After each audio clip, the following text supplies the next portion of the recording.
Hello, ladies and gentlemen. Welcome back to the Gimmick. I am, as always, the Canadian Nightmare. I'm joined by the only one not to join the Death Riders, David. How's it going? Don't say that. You never know. So far, so good. Like I said, I'm not joining the Death Riders. They are becoming the NWO slowly but surely. Oh God, that's a scary. that's a scary comparison. Jeez Louise, yeah. Try to think. So what then? I guess that would have been the NWO. Would have been who's out of the original three: Mox, Claudio, and Brian.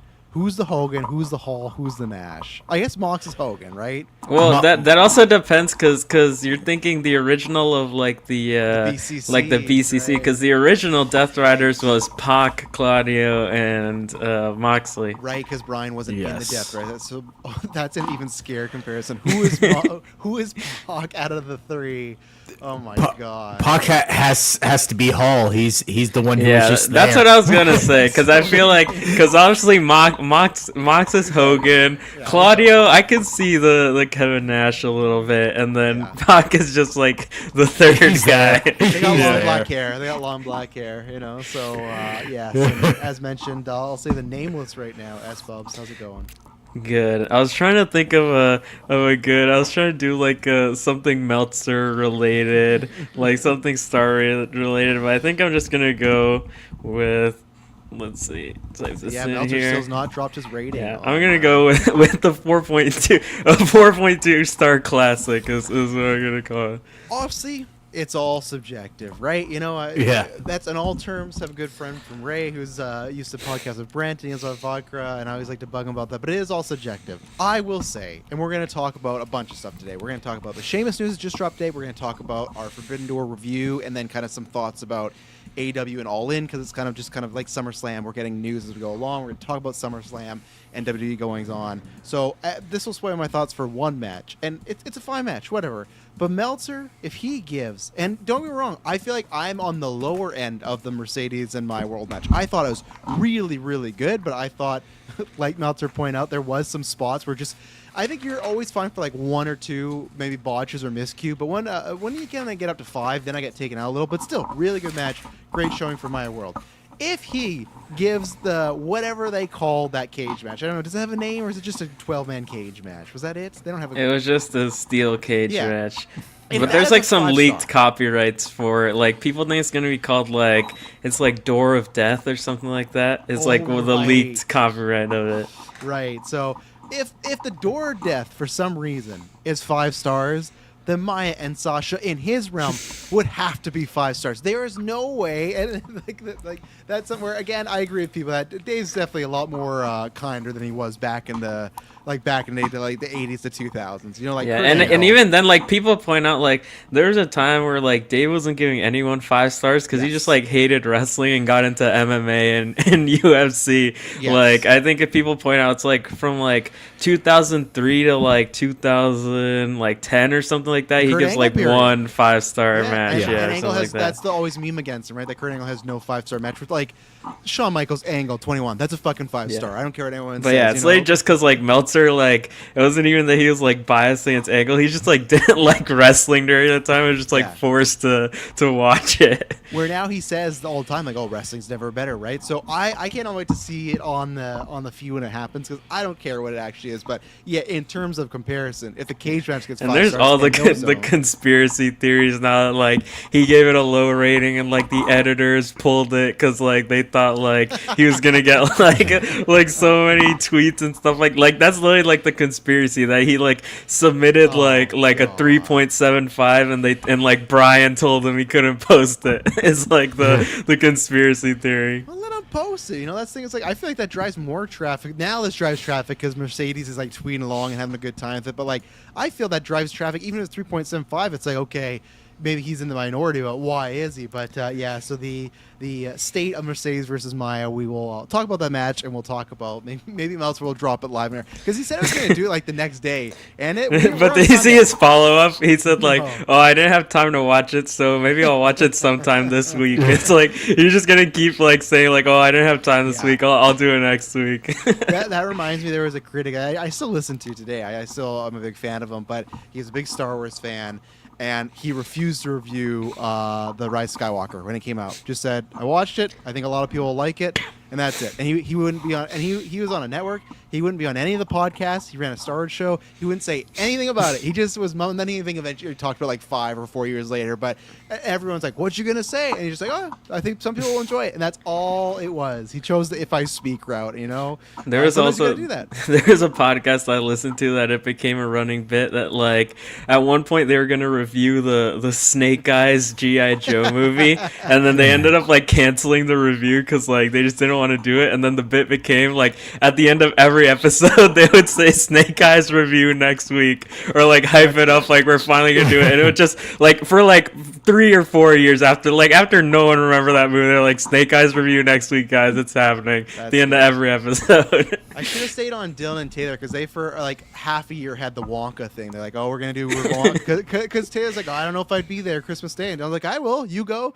And then nothing ever happened there. So yeah, that's a good bit there. So yeah, what we're gonna talk about? We're gonna talk about the Sheamus news first because that's still calculating some draft stuff. So what we're gonna do is we're gonna talk about the Sheamus news that dropped. We'll do our draft results, but also the shakeup. If people don't know, we draft 11 wrestlers in like a fantasy football type of way where we get points based off wins, main events, cash-ins, losses, all that type of stuff. And this is we do about 4 shakeups a year. This is the first one where we're going to be, if we want to drop people, add them, etc., all that stuff. So it's going to be interesting. We'll see what happens there. It's always a fun time because we are going to SummerSlam, so obviously some big events there. A little bit of a change-up because Money in the Bank now is all like September now, right? September, October? September something, I think. Yeah, it's been weird. Moved like 3 times or something. My brain like that. can't wire that way. And then, yeah, we'll talk about the big shows coming up or that have happened for both WWE and AEW. So, David, I'm going to hit you with first. Were you surprised they Fightful supported? And then right after that, Sheamus did the whole Twitter makeover. He's S. Farley now. All the WWE Well, that was the going. thing. Like, people noticed. I'd seen people tweet about that, like, maybe 2 or 3 days ago. He did, like, the whole layout change. That. Like, that was the tweet that started it today. Like, there was a big tweet, like, probably nothing, but Sheamus just changed all his stuff and stuff like that. And then after that is when all the reports came out. Oh, I missed that. See, and I didn't see anyone talking about that. So that's when it came up today. And it looks like, yeah, his contract's expiring. I don't think we have, like, a for sure exact date it's going down, but I would imagine it's pretty close with now people reporting it. So maybe next month or two, something like that, maybe even sooner. But yeah, David, what do you think about, one, Sheamus's WWE run, starting all the way back from 2012-ish, right? When he beat, or is it? I think he was the original Roman Reigns. Yeah, when he beat Cena first month into his run in a tables match, and he was getting the rocket. There was a big meme, I've even seen it today, that the rumor was he was a big workout buddy with Triple H, so Triple H had a big deal with that. They even had a WrestleMania match together, which I was there for live. And then he kind of had a career where he, went all over. So yeah, what were your thoughts on his career, and then what are your thoughts on what he could do after now? I think that as it stands right now, his career will be a series of he was great, but what ifs. Like, he was great, but what if he wasn't thrown into the mid-card League of Nations stuff? He was great, but what if they hadn't done this? Like, yes, he's got some good moments and some great memories. I mean, him and Bryan with that 18-second opener and, having that whole thing like that will be forever etched in people's memories. The flip side of that is him coming back post Ninja Turtles with the braided up beard and crazy mohawk. Like, that's also a side of Sheamus that we're just like, oh, you're here to disrupt everything else that's going on and take the belt off of Roman. That was also his last world title win too, remember? His look, that's the last time he won the world title, was rocking that whatever look he was going on. So I think that he will always be a series of, I mean, he was good, but he was never that guy, never felt like that guy. He did good, though, as a secondary champion, but he's not the poster boy. He's not, to use Cody's terms, he's not the quarterback. He's not that guy that you rely on. He works better in an era where they have 2 world championships rather than 1. Yeah. What do you see now, post WWE? Does he take a little break? Is he surprise entrance at Wembley? Does he go to Japan? Does he go to TNA? Does he go to NWA? Where does he end up? I honestly think that he's just trolling the fans and that he'll be back. I don't see him leaving. Really?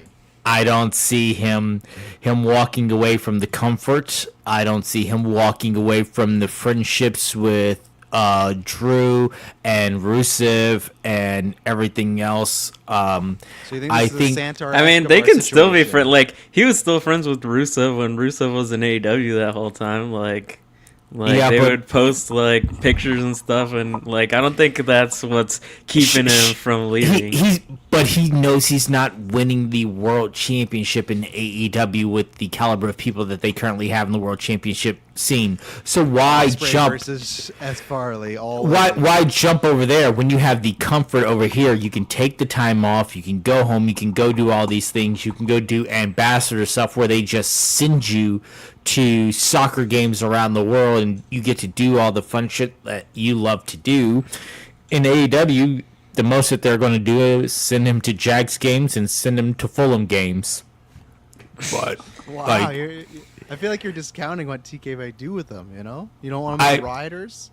I do not see him being anything other than the next Jericho, where he's just the older guy that you got the nostalgia and you're like, that was fun, and he's gonna pick up some wins every now and then, but he's never gonna be that guy that you are rooting to win, or you're like, man, I can't believe he found another way to win again. He's gonna be Pac with the 50-50 booking.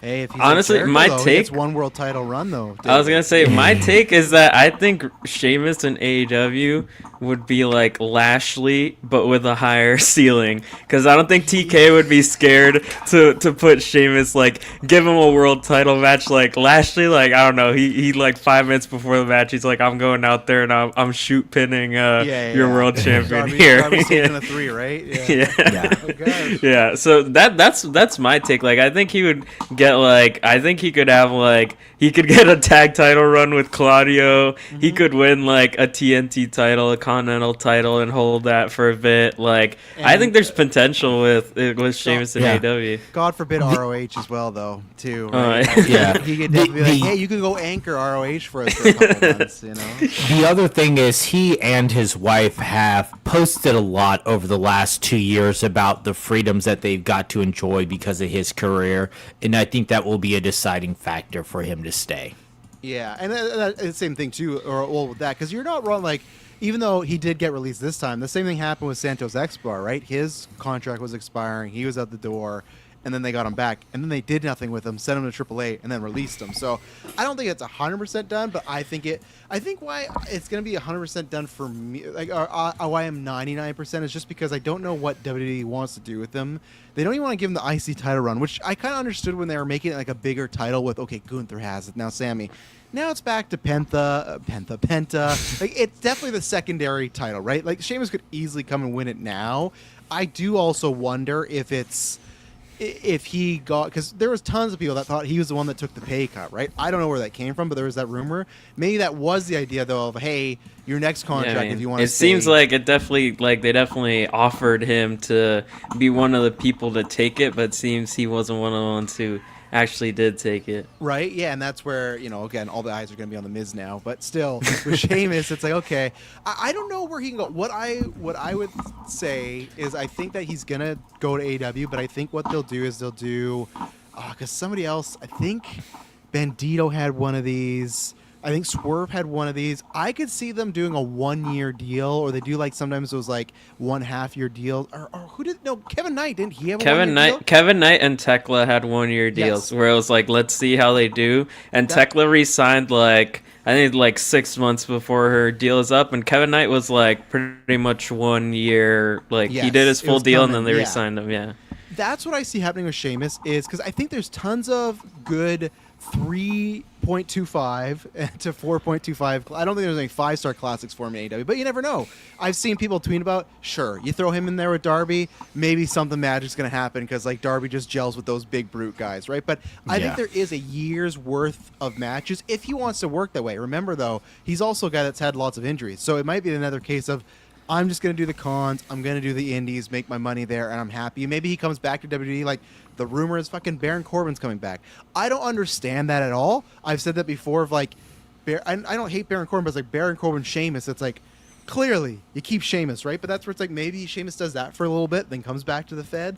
But I think there's juice for a 1-year run for Sheamus in AEW, like him and Brody King, him and Darby, him and Claudio, whether it's teaming or whatnot. If they wanted to, it'd be kind of great if they're not gonna. But if you kick Moxley out, I'm not saying Sheamus to be the leader. I'm just saying that could be another person to add to the group as like a muscle, and that's where him and Claudio are going, right? Even if Claudio became the leader, which I think could be an anchor to the group because he's not the greatest on the mic.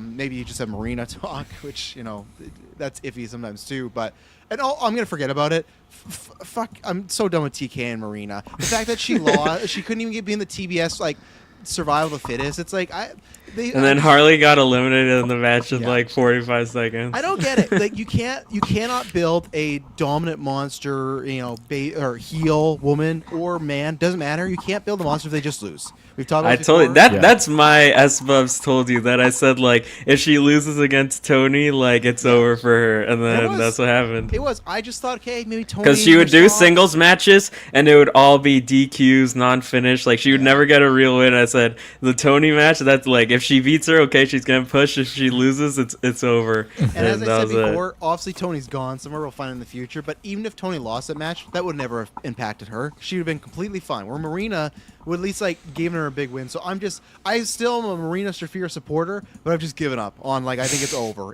I'm like Dolph Ziggler in 2014. I'm like, oh, it's over. We're not getting anything else, are we? But with Sheamus, I think there's tons of matches he could do, tons of stuff. Yeah, I know people again are booking him in the G1 or the Continental Classic. Again, I don't know what his body's like nowadays. So if it's somewhere he doesn't want to work too hard, that could be in it. But that's my prediction. It's like a 1-year deal, see how it goes, and then go from there. And his WWE career, it's like, yeah, what David said, it's been a lot of ups and downs, right? He did have that rocket push, like the Roman Reigns thing, where it beats John Cena's first month in the match, holds that title almost to Mania. He wins it multiple times. I think what kind of hampered him was they should have never, ever, like, he got popular, but they should have never, ever tried to push him as like a top babyface. He should have just been a top heel the whole time. Like, he always worked better that way. Even with the ugly look, it's like still people chanted like, you are ugly, or you look, I can't remember what the chant was back then. It was then, you look stupid. Yeah, you look stupid. Yeah, but that's fine as a heel, right? Sure, get that heat. At least they're making noise. So I think there's times like the Bar that worked as a babyface, but when he was like that, oh yeah, I'm not like, I'll kick your ass and I'm over, like, when he'd be that like comedic babyface, which Vince was obsessed with in that era.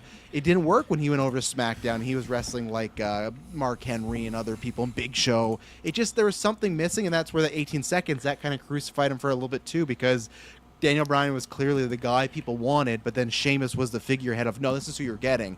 In that moment, as everyone said, why don't you do a double turn? And they never did. If people don't remember, Bryan stayed heel for like another year. Even though he was the most popular person on the roster, people were chanting yes. They still like, nah, you go out there and be a heel. You do your thing. So I think a lack of booking, and I think, a lack of like mic skills for Sheamus. I don't think he was awful. I think he had a certain bar there, right? No pun intended. But that's where the heel, I think he could have been better to, whether it was by choice or not. Triple H was always smart by going, hey, Rock's huge, Austin's huge. I can't get to their level as a good guy. I'm not on that. I can't do what they do. But what I can do is I can be the flip side. And that's what he should have done. I'm not saying never turn babyface, but more often than not, he should have been like, no, like, keep me as a heel. Like, do something else. And I know you got to freshen him up. But as a babyface, it just didn't feel the best.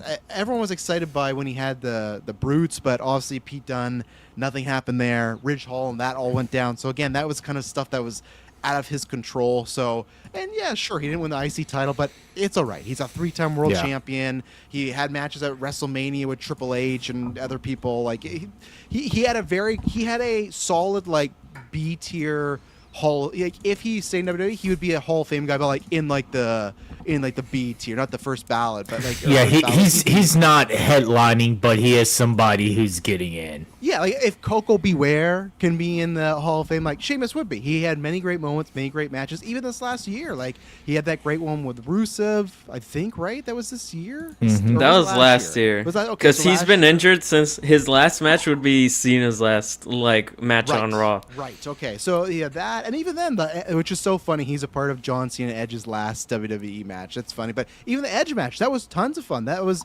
maybe Edge's best match since before he started teaming with Christian, so Sheamus had a very good career. I think he'll probably be welcome back in the future. Excited to see what he does, but I do think there's like a cap. I feel like he's one of those guys who because people say like, oh, like some of these people go to AEW, it's like they wouldn't even come back for like a Hall of Fame. I feel like Sheamus, like if they put him in, like even after he's done with AEW, he would go back to being in the Hall of Fame. Who would come back for a Hall of Fame? That's what I'm. The only people say Moxley is the one. Moxley is the only one that I think might be. But again, like you gotta remember too, like think about Moxley when he's like 60, nostalgic. Like it's different at that time, right? To me, the reason I think Moxley will go in, if Warrior and Bret Hart both went in, Moxley's going in. They never treated Moxley as. But I say I don't know.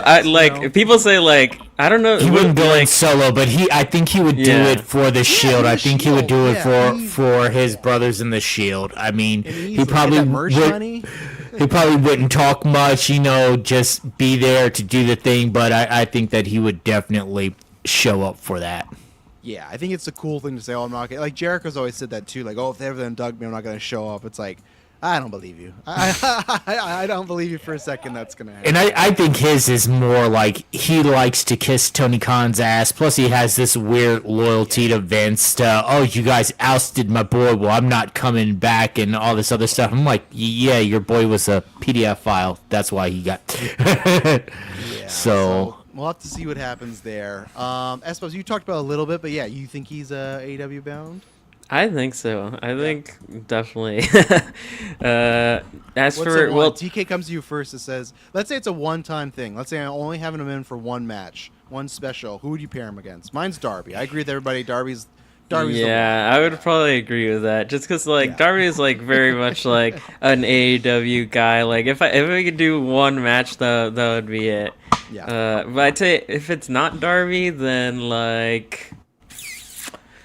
I'm trying to think. Jericho? Like no, I mean I would say like just call up. He's always there backstage for some reason. Just get Ishii, on a Dynamite. Him and Sheamus, I mean, clubbing the hell out of each other. He could run it back against Claudio. That best of 7 is what created the bar, and they were having some great matches there. I have a hard time seeing him leaving his comfort and making the jump when I know he is not going to be a top guy. Like unless TK's offering him a bunch of money though, right? Yeah, that's what I was saying. Like they can get he could get the bag, and I mean, I don't think he'd be like one of these guys who's like wrestling on Dynamite every single week. And like, I mean, he was like when he's healthy on Raw, like he was wrestling pretty often, or even just like doing a promo backstage. Like he'd be doing the same amount of work in AEW and getting paid more. I mean, there's no house shows in AEW. Like Sheamus would be on those house shows when WWE did them. So to me, it makes sense. Like I think he's like 100% going to the AEW. Like none of the other like options make sense unless just like Tony's just not interested at all. Would be like the only other option. But I mean, yeah. There's rumors about that with Gargano because people have been pitching that and people are like, yeah, he's not really a Gargano guy, so that's what it all comes down to. Like even it's like the Mustafa Ali thing too. Like Mustafa Ali, like he even he went to TNA and he was there for like a couple months, and then he lost like some big match and left, and the rumor was like, oh, he's gonna go to like AEW, and then he just came back to TNA like 3 months later. It's like, yeah, Tony didn't want him, which is crazy to me. Which is weird because he's like the best wrestler in TNA, and they should give him the world title. And that feels like that's like a TK up his bag, like that's something like I don't know what that is. And again, who knows? Sometimes maybe it's just even a personal thing. Maybe he met someone like, I don't like his vibe, because that was the same thing with Evil. That Evil was never on any of the Forbidden Door shows because Tony just wasn't a fan of his work. And it's like, yeah, I don't want that on AEW. So you never know, right? The same like we talk about all the time. Vince McMahon and Christian. He pretty much hated Christian. He did not he got that he was a good worker and got with Edge and Christian, but again, this man wanted to put a dot over the guy's face while he wrestled and thought like that would be a good gimmick. Sometimes there's just people, and we all have those, right? Austin Theory. If Tony Khan said, "Hey, I'm gone for 6 months, you're gonna book for me," and there's these free agents. If Austin Theory's not for me, I'm not taking him. I'm waiting. I'm saying, "Hey, I just haven't seen enough from you," right? So they all have those. So. Yeah, it's gonna be interesting. And again, I also think New Japan would be great, but like Dave said, like if he doesn't want to do the travel, I doubt that's him because New Japan would be great if they got more stars, but again, the money. Yeah, the thing with New Japan is that and even that well, they do have the new thing of now they're with the new company, and supposedly that is bringing some TV deal type money to them. But even then, it's if you're comparing that to people say the people who go to Japan to New Japan or Noah or stuff like that, it's just pure you're doing it for the love of the game at that point. The Good Brothers, they're out there working and people say the Good Brothers are the meme bag getters, but they're out there in Japan just working out there. So which again, and maybe that's the thing too. Look at Brian, he wanted to go to AAA his whole life to work or wherever to work. CML to work. What's his name? Blue Panther. Blue Panther. Yeah, it could be that. If Sheamus has always dreamed about going to Japan, or he just wants to do that, if he's saved up enough from WWE, he can do that, right? That's why we never. Or you can just do maybe not sign to New Japan, but there's that point 2-3 years ago where New Japan they brought in Ziggler and Matt Riddle for 3 matches just because they were just the free agents, and people didn't the matches were not very good and it wasn't a fit at all, but they can say that they wrestled. I think they even had a Tokyo Dome match, I'm pretty sure, for the strong belt or something like that, but that could be Sheamus, have 2-3 matches over there for some big show. That Yoji could Tsuji beat him, just beat him, just do that, done. So, but we'll have to see what happens there. I suppose you got that draft ready. I think I'm almost done. Almost done. So yeah, we got the draft for now. I'll read off who we have right now, everybody. So Espav's got, and we'll explain the rules of the dropping after, but he's got Io Sky, Randy Orton, Penta, Javon Evans, Jey Uso, Bailey, Raquel Rodriguez, Carmelo Hayes, Lash Legend, and Danhausen, a legendary pick that almost paid off there. And then his jobber is Kit Wilson. You might be wondering, why do you have a jobber? Well, all of us get points on these jobbers if they lose their matches. So and you lose points if they win. yeah, exactly right. Yeah, so it's a double-edged sword there. My picks, I have Rhea Ripley, Roman Reigns, Braun Breaker, Liv Morgan, Seth Rollins, Trick Williams, Roxanne Perez, LA Knight, and Finn Balor. My jobber is Rusev, who that's sad that is the case, but he's been losing still, so I'm kind of fine with it. And then David's picks, he has Cody Rhodes, Obafemi, CM Punk, Stephanie Vakir, Gunther, Becky Lynch, Jacob Fatu, Charlotte Flair, Drew McIntyre, and Dom Mysterio. And his jobber, rightly so, is Matt Cardona, who that's a good pick because he's winning. He's a tag team with Danhausen now, and they don't lose. That's true now. Yeah, because the Danhausen effect that's happening, I legitimately think there is a chance they might put the tag titles on them in the future because the tag titles on SmackDown are nothing. And again, Matt Cardona. I know there's some quote going around being like, "Oh yeah, they really invested in Matt Cardona, not Zack Ryder, and that's why I'm happy to be back." It's like, brother, just cash those checks while you can. I'm happy for you, but again, this guy came back. He was somewhat win the WWE title, and look where he is. He's getting zapped. And he's talking about Zack Ryder. It's it's over. It's over. It's over. It's over for him. Just stay happy. You're getting the matches and the money, and you're with your wife there. So yeah. Yes. I suppose you're good to go now. Yeah, I think Perfect. So. All right. What are the standings before we do our droppings? Because what we do is we all do our drops first, so people know what's on the board, and then we'll do our picks. All right. So. I can do this order. So I'm in last with 88 points because I started off so bad. Then David is in second with 192 points, and then Travis is in first with 263. Hell yeah, I got a good lead here. Oh man, MJF's already throwing smoke at Sheamus, I see.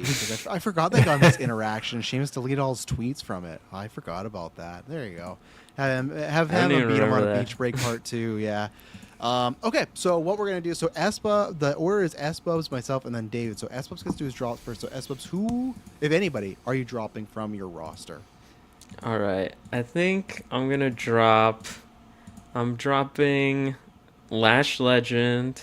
Oh, you've given up on the push? Don't believe her anymore? I think they've given up on the push, too, after that one SmackDown clip that came out. What was this clip? Because I don't watch the weekly. It's a clip where like it happened on like one of the tape shows, and they try to edit it out on TV, and it still looked bad. It's like, you know, the classic spot of a wrestler where they're on the ropes and they pull the rope down, and the other person is like running towards them and like falls out of the ring. Like it was her and Chelsea Green, and like Chelsea pulled the rope down, but like Lash Legend wasn't running. She was just like standing in the middle of the ring and like saw Chelsea pull the rope down and just like walked over and threw herself out of the ring. Oh no. And they like tried to use other camera angles, but there was just no saving it. Oh no. Well, and after that, I don't think she said, like, her and Nia have been like gone off TV after that. So that better not be the case, because they gave her such a push in the Chamber and the Rumble. If it's just like done, like hopefully it's just because she got married, wants some time off. But okay. Yeah, so that could be it too. But Bubs is worried. Well, I should write this down. I got it as well too. If we forget. So I'm dropping Lash Legend. Yep. I'm dropping Randy Orton, because at this point he's just. I mean, he's gonna come back now on like SmackDown, but I'm dropping him. He screwed me like at WrestleMania. Those were guaranteed main event win points, and his back flared I up. thought that was how I was gonna win. Like that was my Cena strat, but it didn't work out why for didn't me. Cody just punt Randy? You know, for how long Randy's been gone, and you could have played into the whole like Cody's getting desperate as champ. He's getting a little more dangerous. Like Cody got a black eye for nothing. He got punted, black eye on TV the next week. Randy Orton did the punting, gone. Haven't seen or heard a peep from him. Crazy. Then work. I think I'm gonna drop Raquel. That's a good call. I think they're kind of cool. I think they're cool in honor.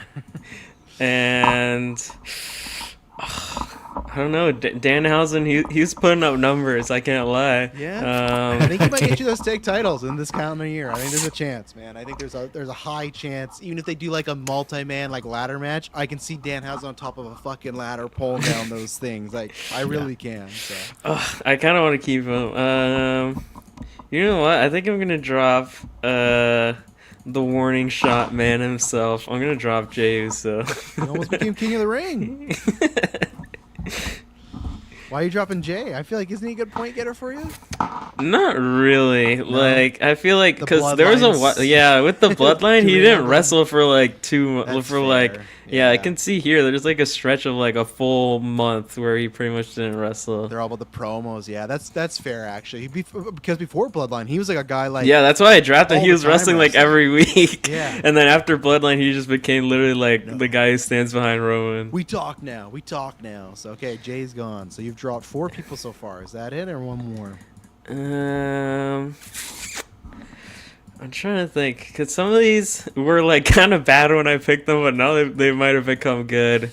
But I think I'm gonna drop Bailey as well. I was gonna say Bailey. Like that's a sad really have to drop her, but I feel like I don't see her doing much. And apparently there's like people have said there's rumors that her contract expires in the end of this year based off the Sheamus thing. There was something that came up. I don't know because it was on Fightful's website or their Patreon. They have like contracts. And again, Bailey, if your contract expires, run, get out of there. Yeah. You and Mercedes can hold the fucking women's tag titles AW for a year, get paid, do whatever, have fun.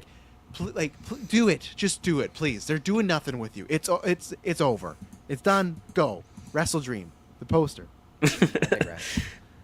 And then I think, trying to think. Actually, If you're sure you can always pick them back up again later, right? If no one's like you can always I think I'm gonna drop my jobber. Someone can have Kit Wilson if they want him. Wow, over half of S-Bub's, or just now half of S-Bub's roster gone. 5. I had really bad picks, to be honest. Randy screwed. Actually, all 3. I'd say Randy, Lash, and Jay should have all been better for you. Jay was working more. Lash was going to get a push. Randy should be champ. Obviously what we thought. So I see those. Raquel and Bailey, those were quite. And Kid, he was losing a lot. Are they doing anything with that toxic thing? They got like electrocuted, and now they're like zombies. And Danhausen has them like in his lap, like tied up. I saw the Miz. He's a fucking Frankenstein. I don't know, man. He did a match on a house show, like Danhausen versus Miz, where Miz was wrestling like a zombie. Like he was like walking around. I like saw. I saw.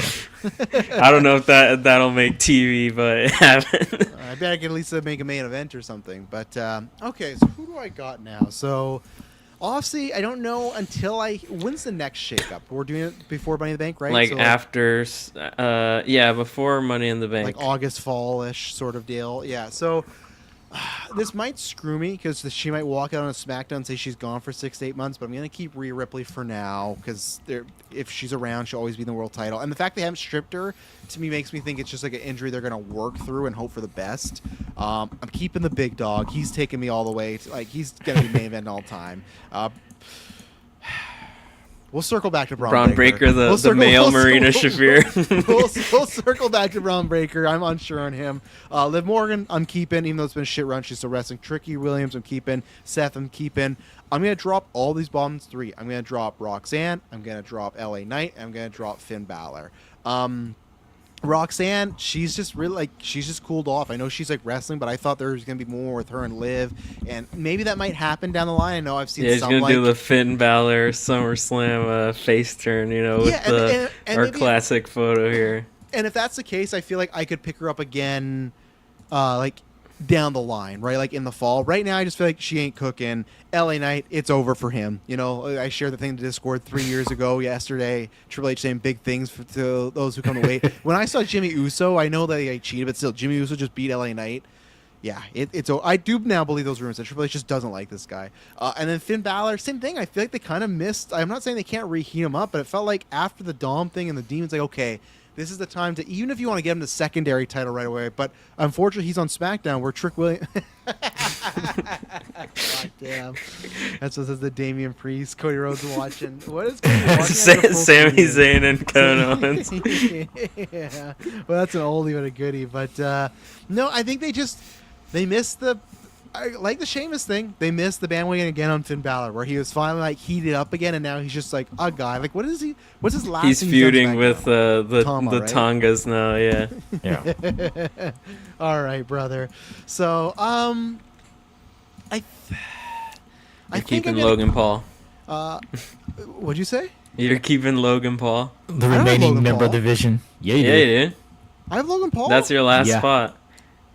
Oh, when did I have Logan Paul? You have Rhea, Roman, Braun, Liv, Trick, Seth, Roxanne, LA Knight, Finn Balor, Logan Paul. With Rusev as your jobber. Oh, then I'm definitely getting rid of Paul. You fucking thank you guys for reminding me. So in that case, he has wrestled 2 matches in the entire time that we've done this season. Jeez Louise, yeah. And he lost both.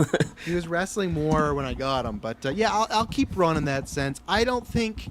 Now, don't get me wrong. There's always a chance. Come September, maybe they feel better and okay, get the Money in the Bank on him. But I feel like he is going to be more of a mid-card guy. For now, I don't think it's over for Braun as a world champ. I think they've just cooled him off, and I feel like it's going to be one of these things that when he wins the title, I'll be like, they missed the boat. And I think he can still be a guy, but I think they kind of bungled a little bit on being the top guy. He's going to be close to what we just talked about. I think he's going to be more of a Sheamus than a Batista, which is what they were lining him up to be. Remember last fall when he speared Seth?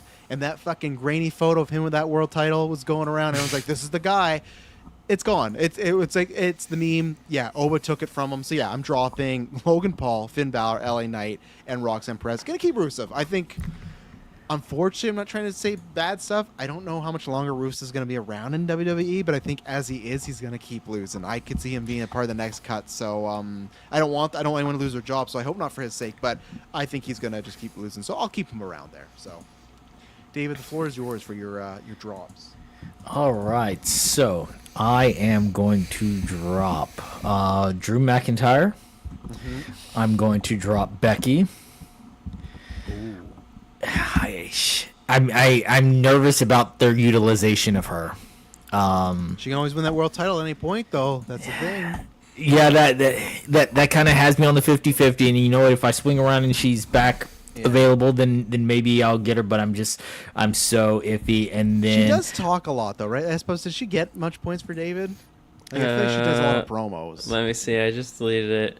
She had the win at WrestleMania, then one other match, losing the title, one other loss, and then that was it. Okay, that's not much. Yeah, I'm gonna leave that over there. Yeah, and then I am going to drop Stephanie Vecchir. Yeah. And I am going to drop Matt Cardona. Oh, as your jobber? Okay, Matt Cardona. Yes. Yeah, he's starting to get you negative points now. Yeah. maybe he'll get him on the flip side. Maybe he'll get him on the drafting side. So, all right, S-Bubs, you got one jobber, and then you have 1, 2, 3, 4, 5, 6. You got 4 slots to fill. Where are you going first? I have some good options. There's a lot of people around right now that have good upside. So I think I'm gonna go with. Oh, I didn't even have this person on my list, but now I just thought about them. Unless someone else has it. I'm gonna go with Chad Gable. Damn it! I had. He was on my list. That IC title run it's warming coming. up. Yeah, it's coming. No, he's gonna Minnesota. That's his home town. Like he's gonna win it at SummerSlam. Oh, I didn't think about that. Yeah. No, that's a good one. Okay, I'm going to do this because I just feel like this is bad luck for S-Bubs not to pick her. He left her right there. I'm picking JC Jane. How does he not pick his girl, JC Jane? This girl's going to be a world strategy. champ. This girl's going to be a world champ by the end of the calendar year. Again, the rumor was either Alexa or JC for Rhea at SummerSlam. I think they would have gone JC. I don't know where the Alexa thing came from for Dave. Well, now the rumor is that Alexa or JC thing was going to be the match at Night of Champions. Is the rumor. Okay. I could see Alexa. And SummerSlam is like unknown what it was supposed to be. Yeah, okay. I could see Alexa at Night Champions, but JC, they're definitely heating up. They're liking that group so far. They're still sticking with them, so I think JC's got a good upside. So yeah, I'm gonna stick with JC Janes there. Welcome to the squad over here. All right, David, your first pick. All right, I am going to go with. You got one jobber to replace or 3 normal ones to replace? I'm gonna go with Miss Blake Monroe. Blake Monroe, okay. You think she's gonna have a good career? I think that she's gonna have a good push. I don't need her to have a good career. I just need her to have a good next couple of months. That's true. Yeah, that's a good point. I see her filling in. Like again, Becky's doing a lot of traveling. Stephanie Vicaria's out. The women's division has been kind of decimated. They've been using her a lot on other things, so it's a good time to bring in Blake Monroe. Okay, Blake Monroe's off the table. I hope you're right. I hope she has a good career here. S-Bubs, who you got? I'm gonna go with following up on my strategy because I think I have someone who wrestles more than just JC Jane. I'm gonna go with Fallon Henley. Damn it, I had her. I think she might be winning those titles too at Saturday Night Main Event. So, and that's stacking up to be one of they've given up on Saturday Night's Main Event. The 2 matches, Paige and Brie versus what the hell's their group name? Fatal Influence. Fatal Influence versus JD. Who's spending? What's going on? What's going on here? Okay, I'm going to pick her up because now I need to worry because now I have no more picks that I was really confident about. You guys got the ones that I really wanted. So, Sol Ruka. Going to throw her up there. I think she's got a couple more defenses. I could see her just holding the title for a little bit longer. Even if she loses the title, I could see her go to Money in the Bank. I could see her do a Rocket world title win. I could see her putting a tag team. There's lots of things. I think they like Sol Ruka. Yeah, sure. There's some iffiness sometimes, but I don't think it's enough that they're really worried about it yet. So I'm taking Sol here, and hopefully she just gets me some more IC title defenses for the rest of the year, or I'll drop her in the fall. So we'll see. So yeah. Let's see. I am going to go with. I'm gonna go with Tiffany Stratton. Tiffy, okay. Yeah, but I was thinking. It was between her and one other, and I don't have faith in the one other, so I'm going to go with Tiffy. Fair enough. All right, S-Bubs, you're back up. I think I'm going to go with... I'm going to go with Rey Fenix. Okay. He's got that AAA title. He's doing the open challenge gimmick. He is, yeah. And so I feel like he could hold that. Like, if you look at the history of the AAA Cruiserweight title, the reigns are like 600 days, 1,000 days. Like, they just give it to these guys and just let them hold it forever. So I think it might be a good pickup here. Yeah, no, I think you'll get those match points. Nothing massive, but at this point we're picking for the spots, right? So yeah. I got 1, 2, 3, 4, 5, 6, 7, 8. Do I? 1, 2, 3, 4, 5, 6, 7, 8. I still need 2 more, hey? Okay, I'll put her in here. I believe she'll probably get a match at SummerSlam. This is more for the fall, and I still think that title win is coming for the US title. Jay Gargill, welcome back to the draft. You're there. I think we all kind of cooled on you. No one picked her for WrestleMania season. But She was on my list as a possible. yeah, I think that the Tiffy thing, like when she, like a lot of people thought she was going to win. I think that's just delayed. I think it was just to set up the Charlotte feud. I think she'll win that, even if she's on SummerSlam. Like, and the good thing is she's still like, even if in 6-woman tags or squash matches, she still does wrestle more often than some other people that might be on this list. So I'll get her there with the hopes of the SummerSlam match with Charlotte, and then at least just like a U.S. title run and go from there. And I think also if she gets the U.S. title run, I'll be in gravy because I think she'll have that. They'll just run back with it in AEW, and I could see her just keeping it for a year, and then just like, okay, well, I'll just make it a big challenge. So, Jade, welcome back to the squad. So, S-Bubs, or no, it's David's pickup. All right, this is going to be a big risk. I kind of want someone to take someone that I'm thinking of because I have a lot of options and I need people to cut down my options on who I want.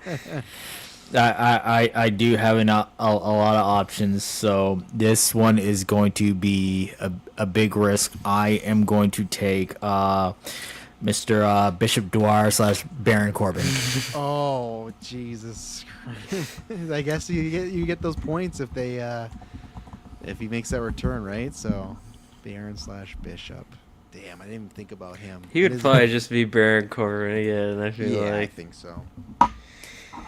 Okay. If it works, it's like the Danhausen thing. If it works out, that's a good pick, and he could be wrestling for a bit. So yeah, I mean he'd be replacing Drew McIntyre, who's not getting me points right now anyway. So exactly, yeah. If he doesn't come, then it's the exact same, right? You're not missing anything. So that's a good point. So, all right, S-Bubs, what are you at now? I have 2 more people and a jobber. Okay. I think I'm gonna take.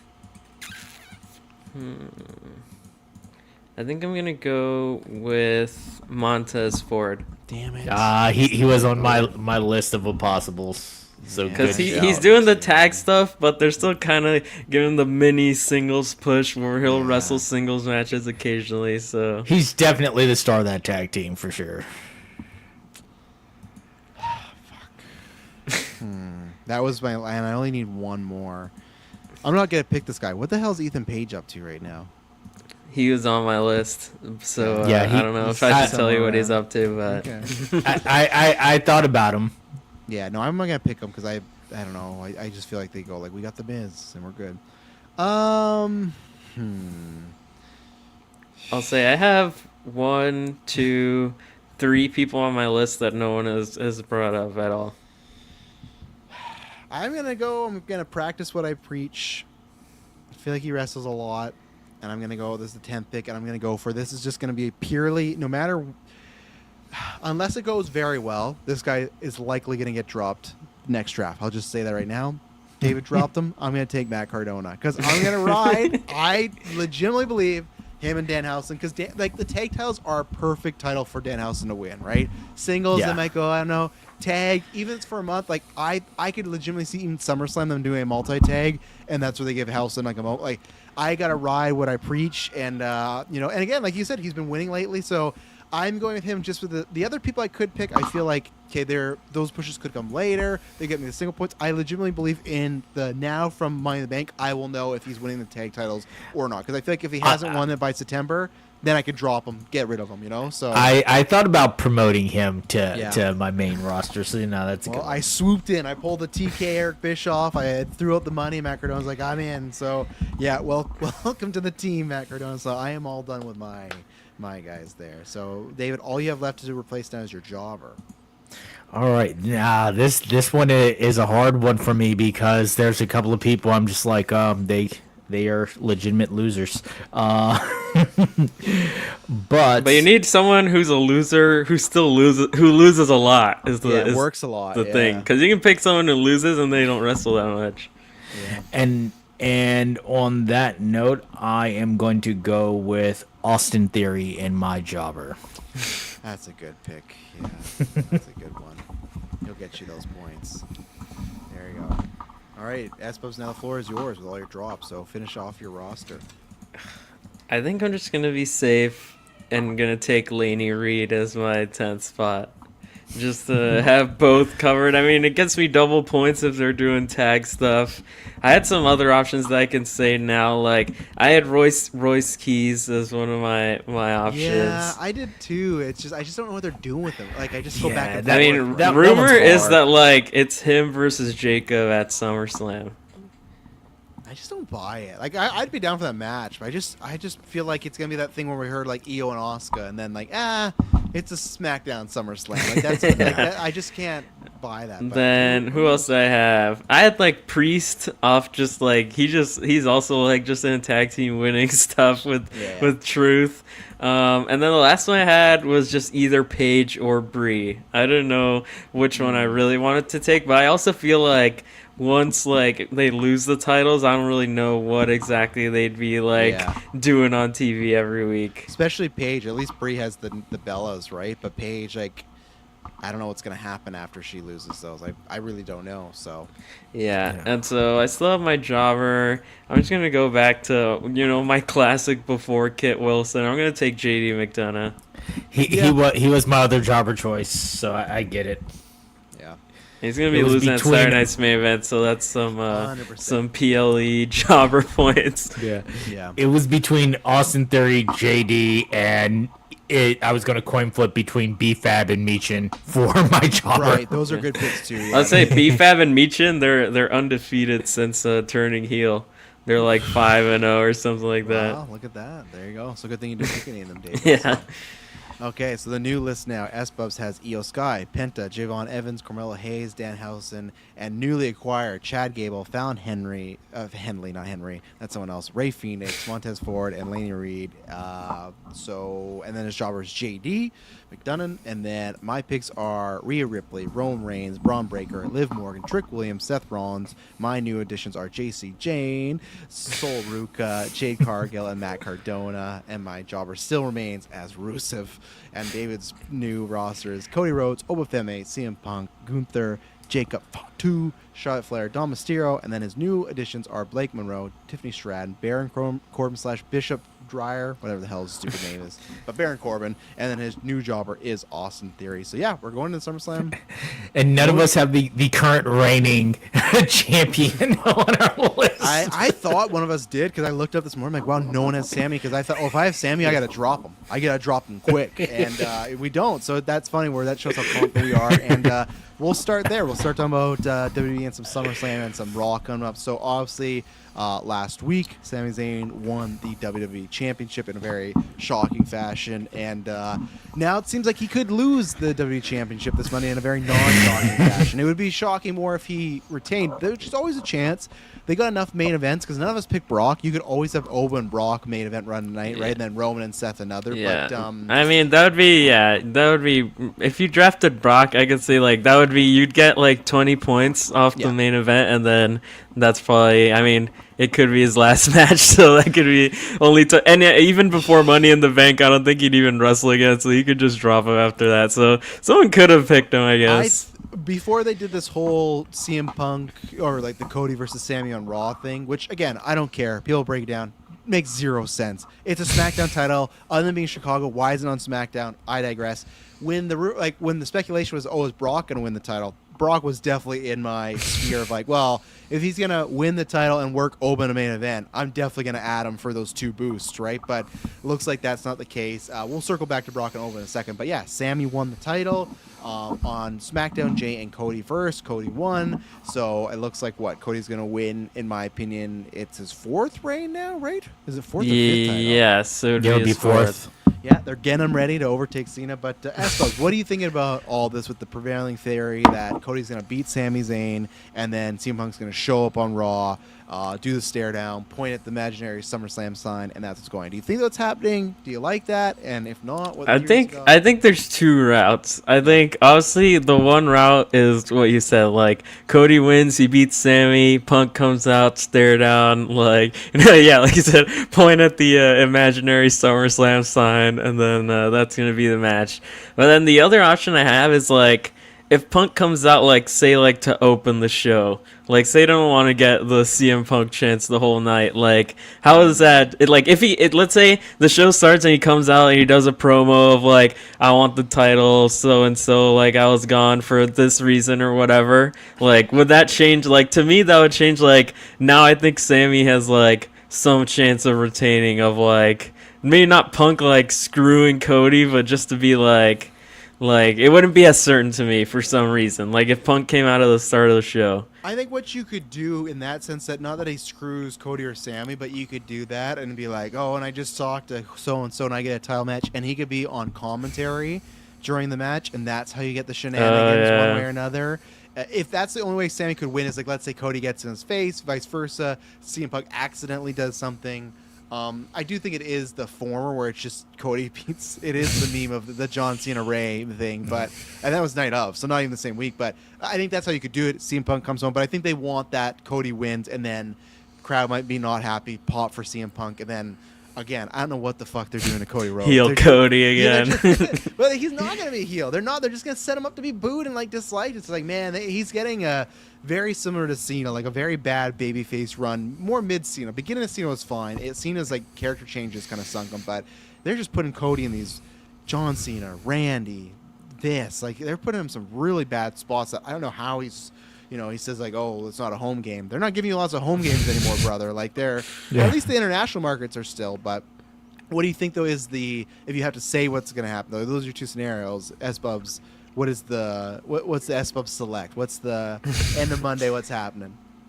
I'd say more likely is the like Punk at the end of the show pop. I feel is the more likely. I didn't ask you this. I'll ask Dave the same after too. Did you like the Sammy win? Do you like Cody dropping it? How do you feel about this? If like obviously that's been the hullabaloo, right? If Sammy wins, he's gonna lose it within a week and a day or whatever. How do you feel about that scenario? It's just like weird, I guess. Like it feels like I don't know. Like why did they even do it in the first place? Seems like I get why if it's just like. Oh, they want to give it to Sammy to say he had it, but at the same time, it's just weird. Like, just to Cody to win it back a week later, like, doesn't really do anything for anyone. I liked the match. Like, I thought the match was really good. Yeah. But it just seems weird. Yeah. Dave, what do you feel about this whole scenario about Sammy winning it, possibly losing the title week, and then what do you predict happening in the next 24 hours? I guess so. I mean, Mr. Easy to Find, Hard to Beat got beat with a roll-up, so that was a little bit shocking. I think the way the match ended bothers me more than the Sammy win. Like, if Cody had hit Gunther with a crossroads and then popped up and did, like, his little celebration power-up thing, and then next thing you know, bam, hula kick out of nowhere, and that's how he eats the pin, I would have been fine with that. Like, catch him off guard, cool. The roll-up just seemed, I don't know, like, the anticlimactic for that level of the win. Sammy has come out and said that no matter how long he holds the title, no one can take away from him that he was WWE champion, which further solidifies they haven't changed or updated any of the match graphics ahead of SummerSlam. So, they're like, look, we're not even going to waste our time with the department. Like, they did AI match graphics after the Queen of the Ring win, and you're not getting anything. So, I have a feeling he's not going to hold it long. I don't know if he's going to drop it immediately or he's going to drop it soon, but I don't see him as the person that is going to main event SummerSlam. So it will be lost. Yeah, I don't understand this at all. Now, I have to, classic, let it play out. We'll see. Because this feels okay, Triple H. this plans change. This seems eerily similar to the Darby win, where we always felt like, hey, Darby's going to win the title one day. Sammy, I could also say that I was maybe on the bandwagon now that maybe he wouldn't win the title. I thought we were down that drain where it's like it might be too late for him. But I still could believe, and what people are pitching here, it's the Mick Foley-esque type of run, right? Mick Foley won and only held it for 3 weeks his first time. And then I think it's like he held the title for like a total like 54 or 7 days. Like he never had a big title run. It was the moment, right? Which that's what you got with Sammy. You got the moment. I think for me, it's just like, okay, if you want to do that, if you go, hey, Sammy's been working hard. We want to give Sammy this moment. Despite Triple H in that video, it looks like he wants to do anything but give Sammy that moment. But still, okay. That's what I said. Someone made the call to give him the title, and that's why they're just putting it back on Congrats, Cody man. right away. Congrats, man. Yeah, you're good. But still, give them. Okay, fine. What do you use that moment for? And that's where the Darby thing. They spanned a bunch of matches, and it was just okay. Bad guy MJF. I don't understand what the moment is for. Cody just beating him. I would understand even Gunther, because you might go, okay, you don't really want Cody or Gunther to beat Cody yet. So how? And this is what I always thought was going to happen. I know Cody was losing that match. I just didn't know to who. I would have predicted Gunther, but and that's the other thing I was wrong about too. I thought Cody wouldn't be taking the pin. I thought it'd be Gunther pinning Sammy, and that's how you go there. And for me, I'm in this camp. If I don't know what their plans are for Mania, but I would just rather like Sammy win it, and even like Christian. Well, Christian actually only had it for like a few days, but then eventually at one point he beat Randy and held it for a month. Even if it was like we're gonna have him beat Cody, and that's gonna be the SummerSlam match, because if they don't believe that's a main event, you got Ova and Brock and Hell in a Cell, and you got Roman and Seth. You got both nights covered, or even have the fucking women that can easily go main event a show, right? So it's just like there's so many options. You could have easily done Cody and Sammy at SummerSlam the rematch, and that's what I think I would prefer. I have not that I have no interest, but I am just very dumbfounded of doing Roman and Seth at Mania. That one or at SummerSlam, I understand that one more. It's never worked out when they planned it, and let's just do it, sure. But Cody and Punk to me that's a Mania main event right there. And the weird thing is, it's like, okay, the supposed plans right now, which change all the time, is like, okay, it's gonna be Roman and Oba, right? Unless The Rock comes out. So I guess maybe I saw someone posting some recent pics of The Rock where he's looking GV big again. You know, he's getting ready for Mania. Yeah, getting that Papatua, he's getting it through the veins. But and maybe that's the thing that maybe the reason they're doing that is because, hey, if Rock does come, and I can guarantee you, if they have the option to get Rock, they will get him because they will help with business, right? Maybe it is Oba and Cody. So maybe that's why they're not doing Punk and Cody there, because they go, well, that's kind of like a backup plan. We don't know for sure. We want to leave Cody open. But if not, I just feel like it's going to suck if Oba is versus Roman and they kind of blew Cody and Punk here, unless it's a long game of Cody actually turning heel and there's a big chase. But I don't know. So I need to see it all play out. But as of right now, I don't love and it's not even Sammy holding it for a week. That's fine. He does get to say, yeah, I was WWE champ. But it's just, what does it achieve just to get it right back on Cody? It was a literal for the night moment. And I don't know, just let him hold the SummerSlam and do something. Even if it was him and Gunther makes more sense than Cody and Punk is non-title. I don't know. It's tough because the weird thing is they kept setting Cody and Punk up very title heavy of like, well, someone's going to take a shot at you and take you down. It's like Cody's lost the title like 3 times now. It's not like a big deal. Like you don't even need it for the title anymore. Before, if it was Cody not losing, or even if he lost to Cena, who like cheated, was a bad guy, even then you could have an asterisk of like, well, yeah, Cody lost, but like a bunch of people were against him. No one's really beat him clean. Sammy still beat him clean. That was clean. He didn't there's no DQs in the match, and even like David said, even if it's like a quick pop like win, it's still, he didn't low blow him. He didn't hit him with a weapon, which would be illegal. He didn't do anything. He rolled him up. He beat him clean. So the rosebud of Cody losing his first title and losing clean in WWE since he's been back is gone. So what is Punk and Cody like? Oh, there's the balloons for Sami Zayn. Like, what is Cody and Punk like really even about at this point? That's where I'd be more interested if it was non-title and then make it personal, right? But so yeah, I think Cody's just getting the title back, and I think they're going to continue to turn people against him, and unless it's their idea, I don't know what the hell they're doing. So we got that going on. I guess that's supposed to inform me that Gunther, the idea is Nick Aldis, right? That's supposedly happening. That's supposedly happening. That's interesting because they've been teasing Nick Aldis for a while. Yeah, that'd be fun. I wonder if they make him put on his career on the line. You know, say like, yeah, I feel like they definitely could. Like, I mean, because that would be like. I mean, he could just still go back to being the GM, I guess, if he loses his wrestling career. It's not like he has to. It's not like, unless they do like he leaves WWE or something and then just like works backstage or something. But I mean, I definitely feel like he could put his career. I mean, he hasn't wrestled since like joining WWE. Like his last match was a few months before that. Mm-hmm. And I forgot to mention too, the reason we're doing some SummerSlam predictions is because I think likely we might do. I don't know if there'll be a gimmick till the SummerSlam weekend because we'll have SummerSlam and Redemption to cover. And then we'll have SummerSlam night 1 and night 2, so you kind of get the double. So we'll see. We got a GM mode as well doing there, so we might just be waiting till the August 1st and 2nd and figuring that out to do those. So that's why we're doing some predictions now. David, is any interest in Gunther and Nick Aldis? And if so, there's. I'm not even gonna ask you who wins. That's are you interested in that match at least? Yes, only for Nick Aldis to get like that moment on the WWE stage. Like I've liked the guy since he was in TNA. He did great job in NWA and things like that. He is very forgotten about in mainstream wrestling for his contributions over the last 15 years or so. Mm-hmm. So to at least have him get to walk out in the gear one time on that big stage would be pretty awesome. I mean, Gunther's going to choke him out, but still. Would it be fine if Gunther beats him in 30 seconds? Does that count? If he just gets in there and then boom, chokehold over? I don't see it being a 30-second beatdown.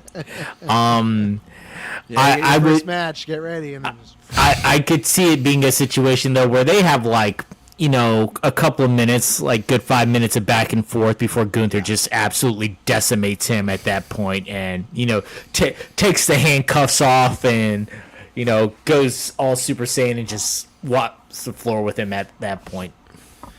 This was on there, but I don't think it's going to be on there anymore. They had to pay, obviously this is just a rumored one from Dave Meltzer, so I'm just going off of that. And anything that's on here we'll talk about. But Paige and Brie versus Fallon and Laney, I feel like that's not going to happen because it's on main event. Yeah, it now, seems right? like they moved it up, yeah. unless this is unless main event is the Nikki Bella return. Yeah. Whether it's main event or that, I think Paige and Brie are done, in my opinion. I think you put on Fallon, Laney, and go from there. Yeah, no pushback there. Supposedly Trick Williams versus Carmelo Hayes. That's fun to run back, but I'm not watching weekly. Why Carmelo's still a face, right? And why is Trick not going up against he just fought Ricky, who's a heel?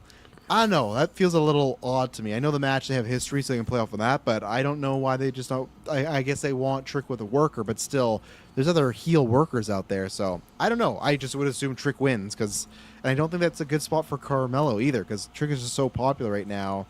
I don't know. Unless Hayes is turning heel, maybe? Is there a chance? I don't know. I feel like Trick is kind of a tweener. It's one of those he's not evil, but he's not a good guy. Especially he has Lil Yachty. He's cheating and stuff like that. It's just an odd fit. My pitch is they turn Carmelo. That's what I say. Carmelo's better as a heel, anyways. I don't think babyface Carmelo is the best route, but I would just say Trick would win that. So. Yeah, I mean, I'd have to see what the build to it, but I would probably say Trick winning. I mean, they could put it if they do want to make I don't know. They could do something with it. The last match they had a match on SmackDown, which was really good, better than their NXT matches. So on SummerSlam, it could be pretty good. Yeah, Dave, how do you see this going down? It's something that I'm not excited for. Like I said, while Trick has been playing the in-betweener role, I mean, there's nothing babyface about him other than his entrance. The aura. Yeah, he's there for the vibes. He's there to get the crowd. I think that, they'll have a great match, of course. They have great chemistry together, but other than that, it's not anything that I'm just man, I can't wait to see this match. Oh, I hope that Carmelo takes the title off him. I think if Carmelo does beat him for the title, then it's just going to be a back and forth for a couple of months. Yeah. All right, so we'll see how that goes down. If that ends up being the match, again, these are more rumor ones. Just obviously, just stay tuned in the future weeks. Right now, listed Charlotte versus Jade Cargill. Obviously, it's a match they've been building towards well, so I'd be interested to see it. I think Jade's had some good outings since WrestleMania now, so it's I think a bit more trustworthy. I still think there's a chance in between now and then they could get the U.S. title on one of these ladies, because I guess I'm of two minds, right? I was gonna say I just don't believe they're gonna book a match that has no title for the women, but obviously Jade did that a couple years ago with Naomi right at WrestleMania, so it's possible, and especially it does help if Rhea's hurt and they're not gonna have a WWE title match, then you kind of have a spot open. I mean, unless they do they vacate Rhea and then they make this for the women's title. Yeesh, I guess so. In that case, I think Charlotte Flair is getting the win there. I think, but and either way, I think Charlotte's getting the win, and I'm intrigued by this match. Jade matches are always just you don't know what you're gonna get. You get something really fun, or you could get kind of a very clunky. I won't say car wreck because that's too harsh, I'd say, but just a clunky. That was fine. 2.5 out of 5. But I would say Charlotte, no matter what, even if there's a title on the line, will win that match. That's what I'm saying. Yeah, I agree with that. Yeah, you agree? Yeah. Okay. Especially like this could be like a series of matches too. Yeah, yeah. And I think if this is Charlotte's first major match after the death of her little 8-year-old superfan that they've been promoting and things like that, they're going to give her that win. They're going to give her that celebration. She's coming out in some custom ring gear that's an inspiration to it. She's going to be huge babyface in that moment. Yeah, everyone look at her Twitter. There's a GoFundMe there. Very good story. Very awful, tragic situations. That's a bummer there. So I guess you're right there. That could play into a little bit there. And then we had this announced, which, just funny how King of the Ring works, but that's okay.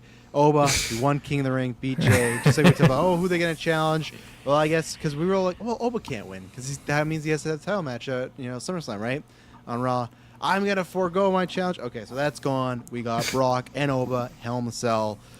I think at least the Cell, again, I have no interest in Brock Lesnar. If you ask me, that's the default answer. But if I have to watch him, the Cell can at least maybe add some stuff to it. I don't think we're going to get the classic 2 to 3 minute Brock match of suplexes back and forth, and that'd be it. I think we'd get some brutality, hopefully, some fun spots. I think we could, especially if it's Brock's last match. I actually do think we get some blood. I think they might let Brock... they might let him run the blade. I could be wrong on that, but like he's done it before, and he's also a guy that didn't care. And I feel like if he was going out, he'd be like, "Hey, I'm gonna bleed my last one. Like we're gonna make this a big deal."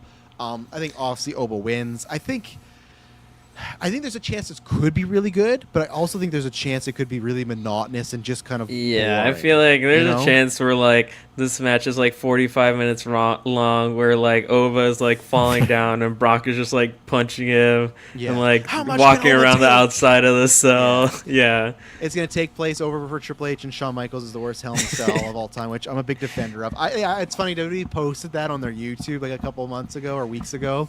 And everyone was just relitigating how bad it was. I didn't watch it. I did see it was 54 minutes, but I was like, I still think one time if we never have slow stuff, but I would still love to do like a watch long because I was trying to think I was trying to make a list on Dropkick of like what are the matches we like mentioned the most on. And I was trying to think because obviously the first two I added was Edge versus Randy Orton Last Man Standing and Edge versus Randy Orton Greatest Match of All Time.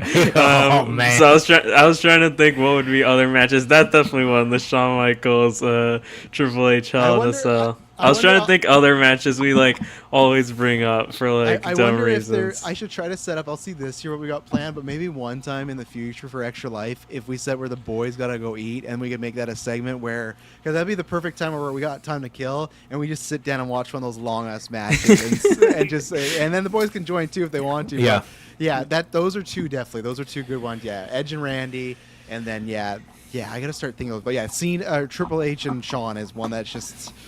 I'm a defender, but I don't want to watch and then people be scared of it. So, Hunter, yes. What are your thoughts on Undertaker daughter wanting to follow in her parents' footsteps? Well, she's gonna be AAA Women's Champ in like 6 years, so book it. So, hey, it's all again. Hopefully, she trains well. She's got 2 good worker parents as far as Michelle McCool was a good worker, Taker was a good worker and a good gimmick. But again, that doesn't mean anything, right? Rock's daughter got into wrestling and she's out, right? So it's obviously, like they always say, it gets you in the door. Look at the legacy. You got Ted DiBiase on one side, Cody Rhodes on the other. Face of the company, guy who almost went to prison, who's sending videos of himself at WrestleMania watching the Titantron, right? So just Jimmy Snuka's kid ended up being the cameraman that didn't catch Undertaker, and he was what the hell was his name? He was part of Deuce and Domino. I can't remember which one he was, but and then you got Tamina, right? I think it was Deuce. I think. Yes, because he's on the Deuce.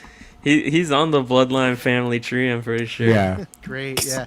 So again, it is a foot in the door, but if you don't love it, if you suck, it's going to go away eventually, right? So hopefully she's good and everything like that. And I feel like in that situation, let's say it does happen, she would, in lots of situations, go, oh, why don't they have their family's name? I think she actually would be better not to take her dad's name, because then I think there's tons of expectations for her to do like the dead woman. Yeah, I feel like she would just not do the gimmick. Like last name's cool. Taker.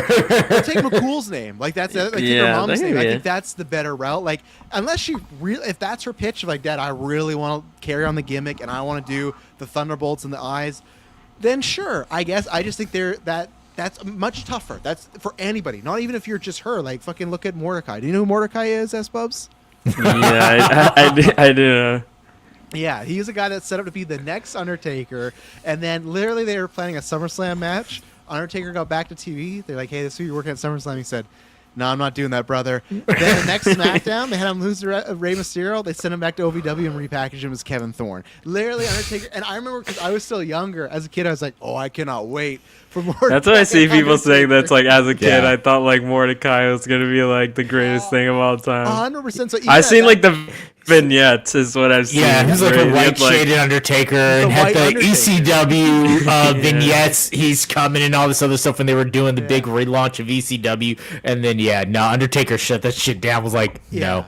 And honestly, at that point I was younger, but at that point I still knew it was scripted. So I remember when he lost to Ray on SmackDown, I was like, what? Like I even as a kid, I was like, he's been on a roll. They're like what's going on here? And then he was just gone. Like I feel like that's when I feel like 03 to.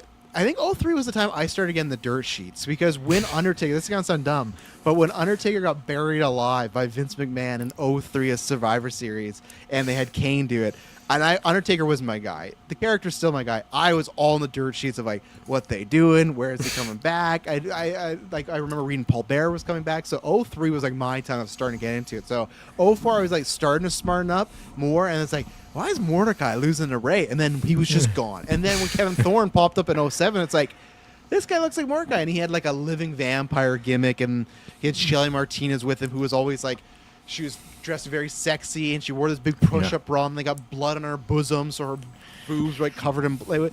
ECW, that would be a watch stream along itself too, is watching like a couple of those old ECW episodes, because those are fever dreams, like Sandman versus the Zombie. Some bad shit's going on there. Somehow CM Punk fucking survived all that. It's crazy that he did, but I digress.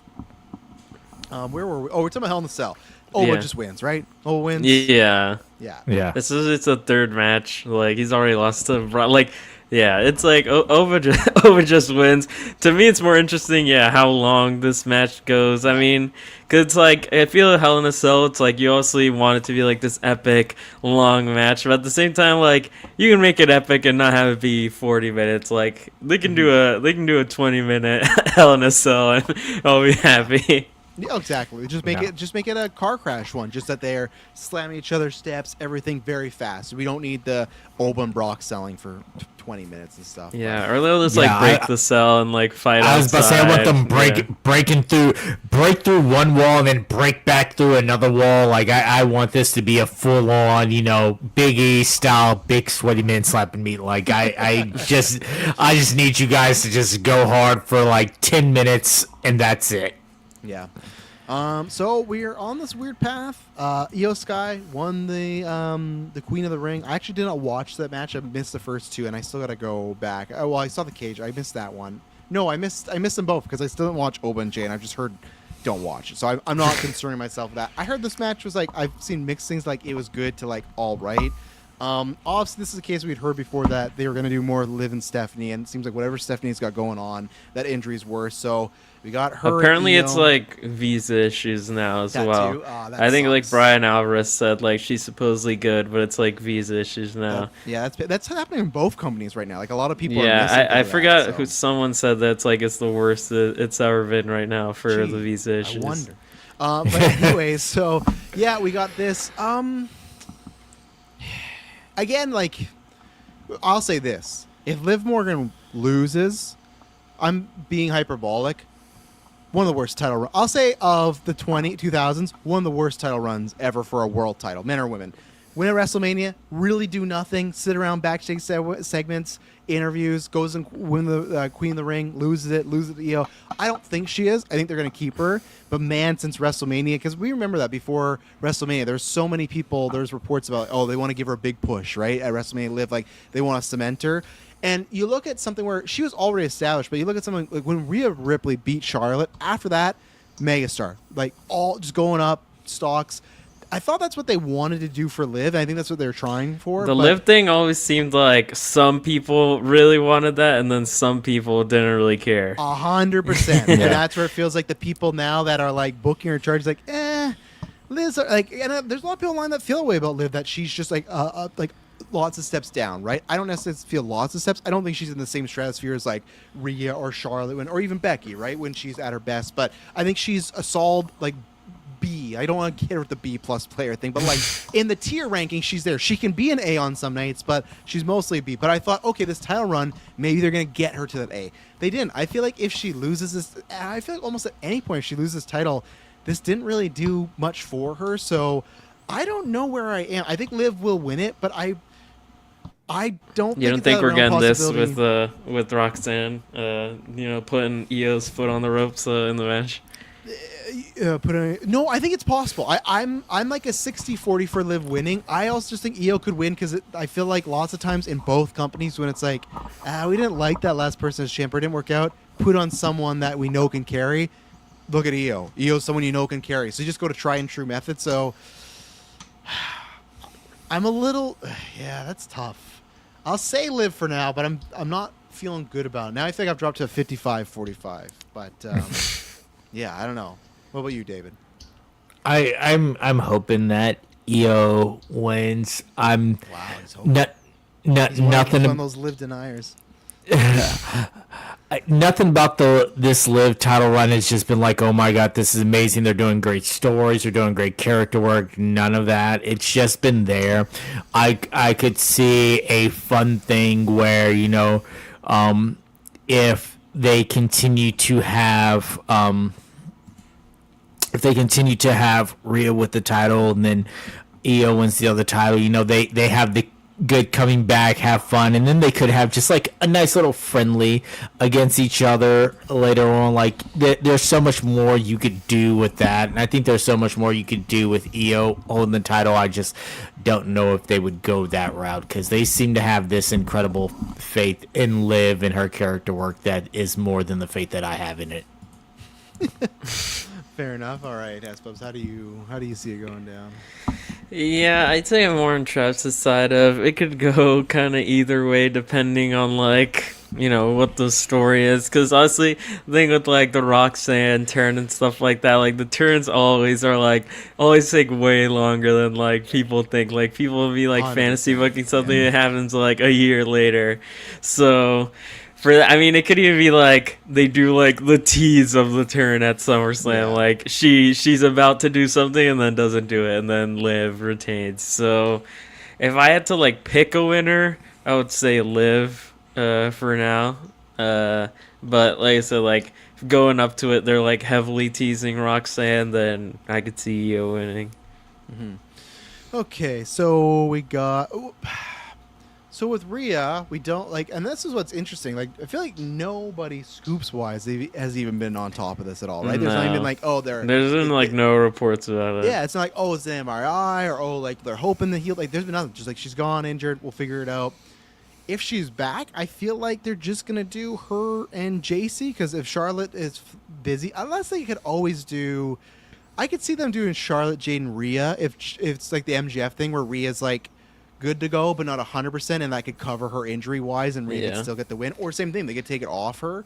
So I guess this is tough for me to predict right now. And again, same thing. If Rhea's let's say somewhat injured, but she thinks she can do the match, maybe it's the Stephanie thing at WrestleMania where she's okay, I can drop it to JC or somebody. So I feel like I can't predict anything with this right now. Yeah, there's just no information about it. So I do see that idea does make sense if they can make it a triple threat where Charlotte and Jade just do most of it and then tell Rhea loses the title if they don't want her to vacate it and she's okay enough to wrestle at least to get her on the show. Do you think if it's a triple, does that impact the winner for you? Because I feel like for some reason if it's a triple, I feel like Jade wins that, and they might build to Charlotte beating her in the one-on-one. Yeah, I could see that because that would be a heel move, especially if they do something if that's gonna be after that she is just fully taking time off where she injures Rhea even more or attacks her or something like that. That's true. Yeah, that you do. that could definitely work out. So, okay. Yeah, but there's really no way to predict it because there's been just like no information about how severe the injury is. Even like plans, like even that original like SummerSlam card, like the match that was like her versus JC or Alexa ended up being for Night of Champions. Yeah. So there's not even like a rumored SummerSlam match that was supposed to happen. Yeah. What about you, David? Do you think? Also, you don't know about the injury, but do you think? Whether it's Rhea and Jane or Rhea in this triple threat that we could pitch, do you think that she would keep title, or do you think it's kind of hard to say on the situation. There's, I think if we find out that she is healthy, then she will keep the title. It's hard. Like, again, Rhea's posting and she's appearing in her husband's his live streams and everything else. I mean, she seems to be in good spirits and healthy. It's just no one knows what's going on, and so that makes it very hard to say for sure like what they're going to do with her. I don't see them stripping her of the title unless it comes back and they're like, nope, we know you're going to be out for 6 months. Yeah, we'll have to monitor that. We'll see what happens there. So, and then finally, as the matches that we know right now, like we said, we think Chad's challenging one way or another, but I think we all think that's, whether it's a penta, whether it's a multi-man match, I think that's going to be going Chad's way. We got Seth and Roman, which again, I wish that it did happen at Mania. It's like a curtailed the whole storyline. Yeah, I think Roman's winning, like 100%. Roman's winning.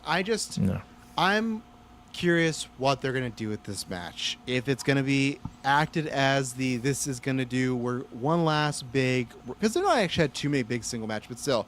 They've only had like 3 or 4 singles matches in the whole time. And I feel like, is this the capper where, hey, we're probably never going to do this again. Let's go all out and do like what Punk and Roman did.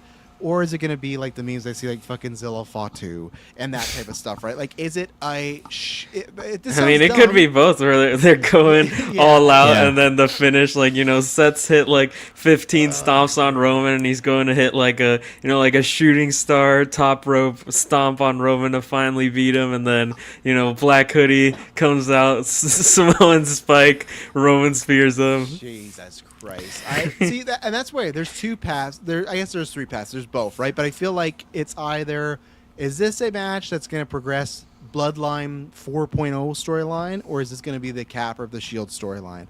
I hope it's the latter. I hope it's that. It's like I said, I wish this happened at Mania, but I get why it's not going to. They've tried a few times, it didn't. I just wish it was kind of, they always talked about wanting to main event together, but at the same time, they have technically main event WrestleMania twice together. It's been with Brock and Punk, but still, they've had their moments, right? And especially because Seth had won both those, I was like, okay, again, that was the plan. I just still technically wish they weren't doing this. I wish they kept that as an option. That's the thing I hate about Rock, that he can just pop in at any time and things change. Like, I wish there was a Seth and Roman, and then like an Oba and Kobe or Kota or whatever you want to do, right? So, like Roman's winning. There's a potentially great match here, or there's like how I felt after Triple H and Sting, where it's like this could have been the ending of something, and we brought in all these shenanigans, right? I really don't know what to do, because they proved that WrestleMania, right? Roman did just do that with Punk. We're just doing the straight match. I hope they do that again. Of, hey, SummerSlam, second biggest show of the year, lock in, have a good at least 4-point match, whatever, and call it quits. I hope it's not a bunch of shenanigans. So I'm gonna say, because of their history, it's gonna be a great match. They're not going to do too much Bloodline stuff, and it's just going to be Seth and Roman gets the win. That's what I'm saying. I could be very much wrong, but that's what I'm going with. So, what about you, David? Yeah, I'm hoping that it's just a straightforward, great match. I could see this being a continuation of the Bloodline stuff. I almost thought adding Zilla Fatu as my return person, but I was like, man, I'm not sure if they would truly bring him back, because they've been talking about him for the last year and a half, so I didn't want to waste it on that. But I'm hoping this isn't just a let's further the Bloodline story. I'm hoping that they actually get to have like a true good match. Yeah. Where are you, Espos? What's happening? SummerSlam. Yeah, I don't want to say, especially, yeah, I didn't take Zilla, or I didn't even take Enzo and Big Cass, because I feel like there's a chance, like, there's been some talks that they might go to NXT instead of the main roster, which is why I thought that with Enzo and Big Cass for sure. I was like, oh, they could come back. I was like, man, they're more suited towards NXT, though. Yeah, so that's why I didn't take them. So I think there's a chance. I mean, even if it's not Zilla, I could see like a Jimmy and Jay running during this match, and like the Street Profits run in to take them out, and then someone else runs out. But I mean, I think they're gonna wrestle for real for a while. And then you'll like in the middle of watching the match, I'll know if it's gonna end with shenanigans or not. Like if they start building up to like how are they gonna lose or something like that, like like I said, like Roman kicks out of like the top rope stomp or something like that. At that point, I'll be like, okay, someone's gonna run out and do something. They get to the finishes, right? That was something that I always hated with the Punk Cena match, right? They're having like a decent match, and all of a sudden, like, out of nowhere, it's like, wait a second, we're not at that stage of the match yet. And then it was, oh, here comes Penta, here comes and that was like the Liv and Stephanie WrestleMania match when she did like the Devil's Kiss like a minute into the match. I was like, oh, so this is gonna be like a 5-minute match.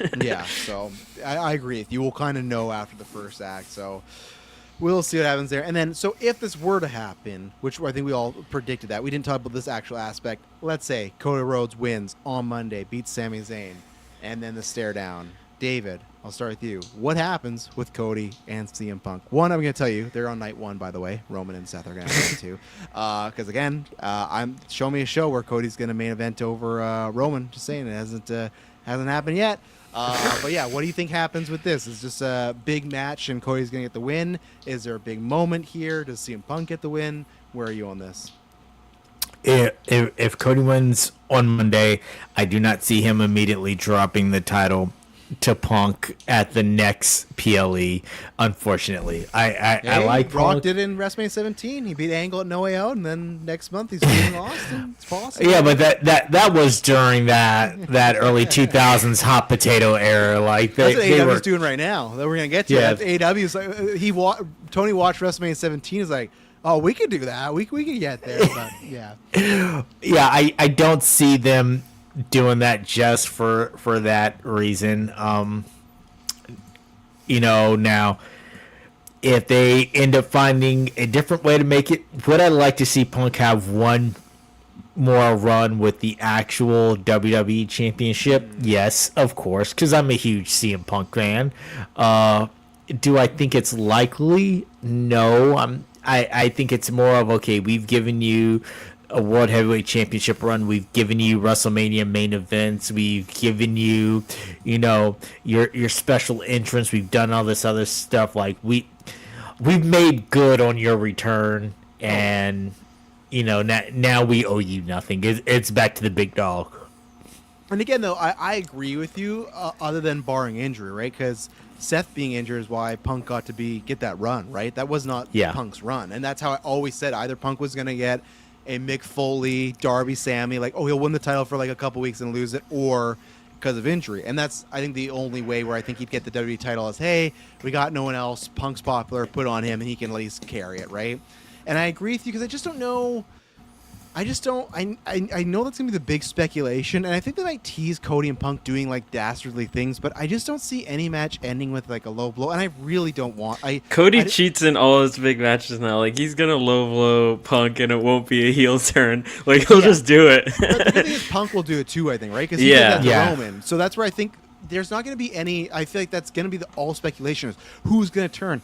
I don't think it's going to be any of that. I think it's just a big match. Shake hands, hug at the end. Exactly. It's a big Summerslam match to cash in on that. They'll use that what's going to happen. And I just really wouldn't want that. I wouldn't mind seeing Punk trying to run heel again. I don't think it would work, but I don't want to be on Cody. We've had that twice now of Randy and Cena. If it happens a third time, I can't take it anymore. I'm over it. And especially with Punk's character. He always said, like, I'm never going to do that. I'm just going to come right at you at your face, right? So it wouldn't make any sense there.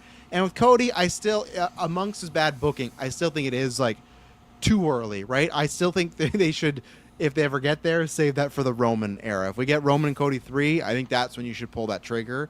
I think the match could honestly be really good, though. I think there's I don't want to like step on my dick and say this, but like there's a match of your contender there with them. Is it gonna happen? I don't know, but they could cook it up. And the AEW fan of me, yeah, I've been wanting to see that for a long time. Again, the last promo Cody Rhodes did in AEW was taking shots at Punk, and we never got to back there in a nice way. But I hope they play on that. They play that a couple times where whatever CM Punk said he was going to do and he left, Cody did do all those things. As much as people might not want to count him for that, and other people helped, there's a great story to tell with Cody and CM Punk. But we also said that with Randy and Cody, right? There was a great story there, and we didn't get that. Now, I don't think like Stephen A. Smith's going to help CM Punk, and that's the case, but maybe it is. So that's the thing where it's like, because these with Cena and Randy, they've made me not be able to get excited for Punk and Cody because I just don't know like what's going to come of this, right? Like other than just I'm down for it's two baby faces. We have this history. I'm bigger than you as far as the change. No, I'm bigger. I'm going to prove it on Sunday. That's all I need. And then wrestle, shake hand, that's good. But I just worry they're going to go, oh, well, SummerSlam, we need something else. This also screams like if Money in the Bank was in play, someone would be cashing right now. But they're not, so we'll see what happens. Now, I could see them doing a good story, like you said, the history between Punk and Cody. I mean, Cody could simply say, like, you set the example of leaving, I set the blueprint of what to do after you leave. Yeah. And, they could have some great, friendly rivalry after that. It doesn't have to be full heel versus face for that, and they can have some good back and forth. I also think that they could go on maybe a 3-match run where one of them does turn heel over the course of that 3-match run. Maybe they just you're talking about hot potatoes. Maybe they just hot potato back and forth. Cena beats him, Cody beats him. They could just turning it around for that, because I think Rock and Triple H did that one summer. I think in 2000. Yes, I think they like traded like 3 or 4, because it was. Yeah, because I felt like didn't Rock beat him at Backlash and then Triple H beat him at Judgment Day? It's something like that where they hot potatoed that a lot. So. I can look it up if you're interested. I'm always down for a hot potato. I think you can't do it all the time, but I think if every champion, which we'll talk about in AEW, which I'm liking at, every championship has a long run, then it just gets uber predictable. Even though AEW is making these things too predictable now with MJF, which is annoying, but Yeah, I just saw it was Triple H, then The Rock for 20 days, then Triple H for 30 days, then The Rock for 100 days. Yeah, so four 100 days. Look, you got 100 days. Who took out Rock after that?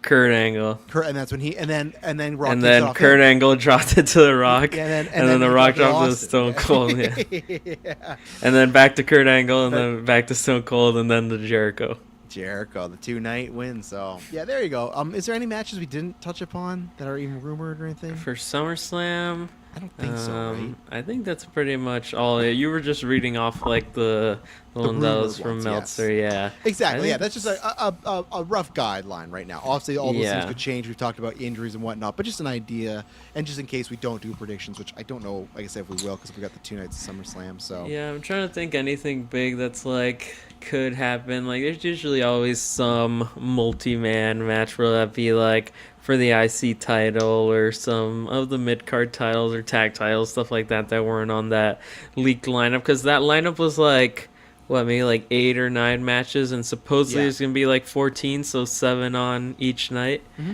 So there's still some in there that haven't been like revealed yet. Yeah, which I like that report too of ESPN being like, hey, put some more fucking matches on these PLEs. It's like, yeah, like those shows for me just run very odd, the 5-show ones. It just feels more like a Saturday Night's Main Event than a big time event, other than the big shows, right? But all right, okay, so the AEW. So where should we start here? Let's start at the world title scene, because I was talking to Emily, and man, I'm getting bitter. Because I went to Dynasty in Vancouver, and I did not think Kenny was gonna beat MJF, right? So I thought, okay, that's fine. I just get to see that matchup. Christian and Edge, that pissed me off, because I knew they were going to win the tag titles, and I missed out on that. Now we're here, and this is my thing of, like, I like AEW hot potatoing the title, but they don't also just need to fucking, like, they don't need to just shove it in our face, like, hey, guess what? This week we're going to change the title. Like, with the Darby Seattle thing, I was like, okay, I guess it's happening. And then with Hangman, with him, like, giving up his, the streak. We kind of know, okay, he's not winning this back right away. And now, I guess, and maybe I'm wrong, maybe there's a chance that Omega loses, never challenges again. I don't see that happening at all. Hangman's character makes sense. He's already won it twice. And I still don't think it's a good idea, but like his character's a depressed guy, so I can see how they play that up, right? With Kenny, he is near the end of his career, but I just don't believe that he is not getting another run. I do think this is because I know me and S was listening to this, and other people have had this theory as far as like, and I feel like TK definitely saw social media. I was like, that's true. Everyone was like, it felt like everyone wanted Kenny to win it around Dynasty, and then when it didn't happen, it's like, okay, well, we'll have to wait for another time because we don't want him to be a transitional champion. We can't just have him win and then just lose to Ospreay right away. So now this feels like TK being like, oh, what if we made him win it like a little earlier? And I think also the Darby thing helped. I think it was like, okay, Darby only had like 3 weeks to a month, but that reign felt like forever because he defended it 7 times, right? So I think now he looked at it and be like, well, if we can spam Kenny to defend it a bunch of times, it won't feel like a transitional champion, which is like technically true. If he defends it like 5 times, he was a good champion. Either way, I cannot. Wednesday, the kids are camping. I just got the twins. I cannot wait. I'm going to just not do anything else. I'm going to watch this fucking show. I cannot wait to see Kenny Omega win this as a babyface. I think it's definitely happening. And if he wins it, God forbid, I guess you could have, if he wins it and just lose the MJF at Redemption, you're going to hear a different Travis on that episode. But to me, I think if he Red-eyed Tony Khan thumbnail. You wait till that thumbnail. But if he wins it, I think that's like him stamping he's in the main event. I don't care if it's Will and him, which is my preferred method, but if it's Will and him, if it's the 3-way, whatever it is, because my prediction is Kenny versus Ospreay versus MJF versus Moxley. Mox, we'll get to him. He scares me. He could find his way in there because again, Abu and other people did back up that like he was pitching him and Omega for All In, which is like I knew it. That backstage segment when he did, I'm like I knew Mox. Oh hey TK, like me and Kenny, we go way back. Like no, like there's other people you can do that. So I'm all down for what other path gets Kenny to the main event of All In because I am also in the realm of I don't know when else it's gonna happen. And again, the guy almost fucking died a couple years ago. Let's do this now. He's healthy. He came to the other side. So, David, obviously you've been following Kenny and Will Ospreay for a long time. I think we're all in the camp that I don't think Kenny's losing this Wednesday unless I get like something like it's like he wins. I think there's like to me there's a chance he loses. Like you said, like yeah, really? Or like to me Kenny is like I can see him not challenging it like. I thought Hangman was someone who could have kept challenging for it more than Kenny. I guess I agree on the lifespan of it. I guess just with the Hangman character, and he's always the Eeyore of AEW, it gives him a reason. And again, maybe it's the heel thing, right? That we always said that he could do that. They've never talked about this. What happens if Kenny wins via DQ? That's always a way out of one of these matches. Yeah, right? that was something for like I forgot who I was booking. That is Vince booking right there. That is Vince booking right there. I think I was booking that for like when AJ versus Gunther got announced at the Rumble and there was still talks of like they could do it at Mania. I was thinking like what if AJ wins by like DQ, then they run it back at Mania or something. But just saying, not impossible. I think the scenario here is Kenny wins it, does defenses, and he versus MJF at Redemption. My theory is that I guess they could do it. It might mean. Or they do the multi-man like with a bunch of people at Redemption.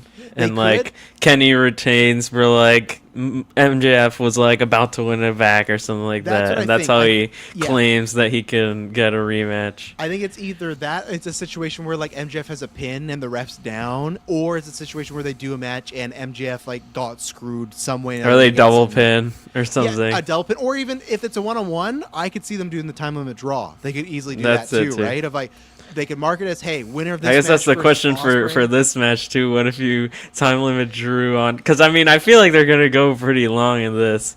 They could tease the time limit draw. Like they could wrestle. I could see them doing like a 55-minute match or something like that. Yeah. And even then too, like if they did the draw, like I feel like MJF like You'd have like like Christopher Daniels in a suit running out there or something, and tell him to like restart the match. that could, or even if it's draw and they're like, oh, Kenny won't retire. As MJF is a heel, I'd say like, hey, like the stipulation is he had to win the title. And he didn't. And, like, I know it's a draw, but it's like he should still not be allowed to challenge. Like, you could have some good heel heat there. But, yeah, there's a lot of scenarios here. What are you thinking, David? What's going to happen? I think that Kenny is going to win. I think that TK looked at the schedule, realized that this week, during the week itself, during Monday through Friday, Wednesday is the only night without World Cup games, and he said, I'm going to get all that fucking viewership. It is all mine. And that's why he put this on there. And, yeah, so I think he's going to...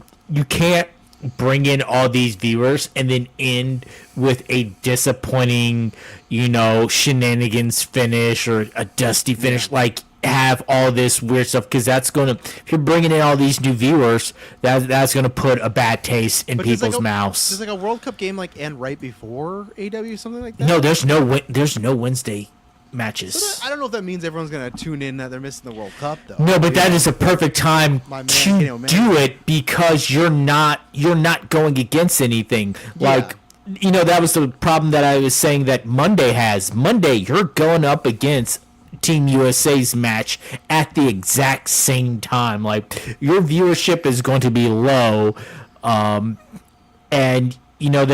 so they're trying to counter program. This isn't counter programming. This is just, look, I know you guys are burnt out. Let me give you some fun wrestling right in the middle of your week to just enjoy, and I'm gonna send the crowd home happy.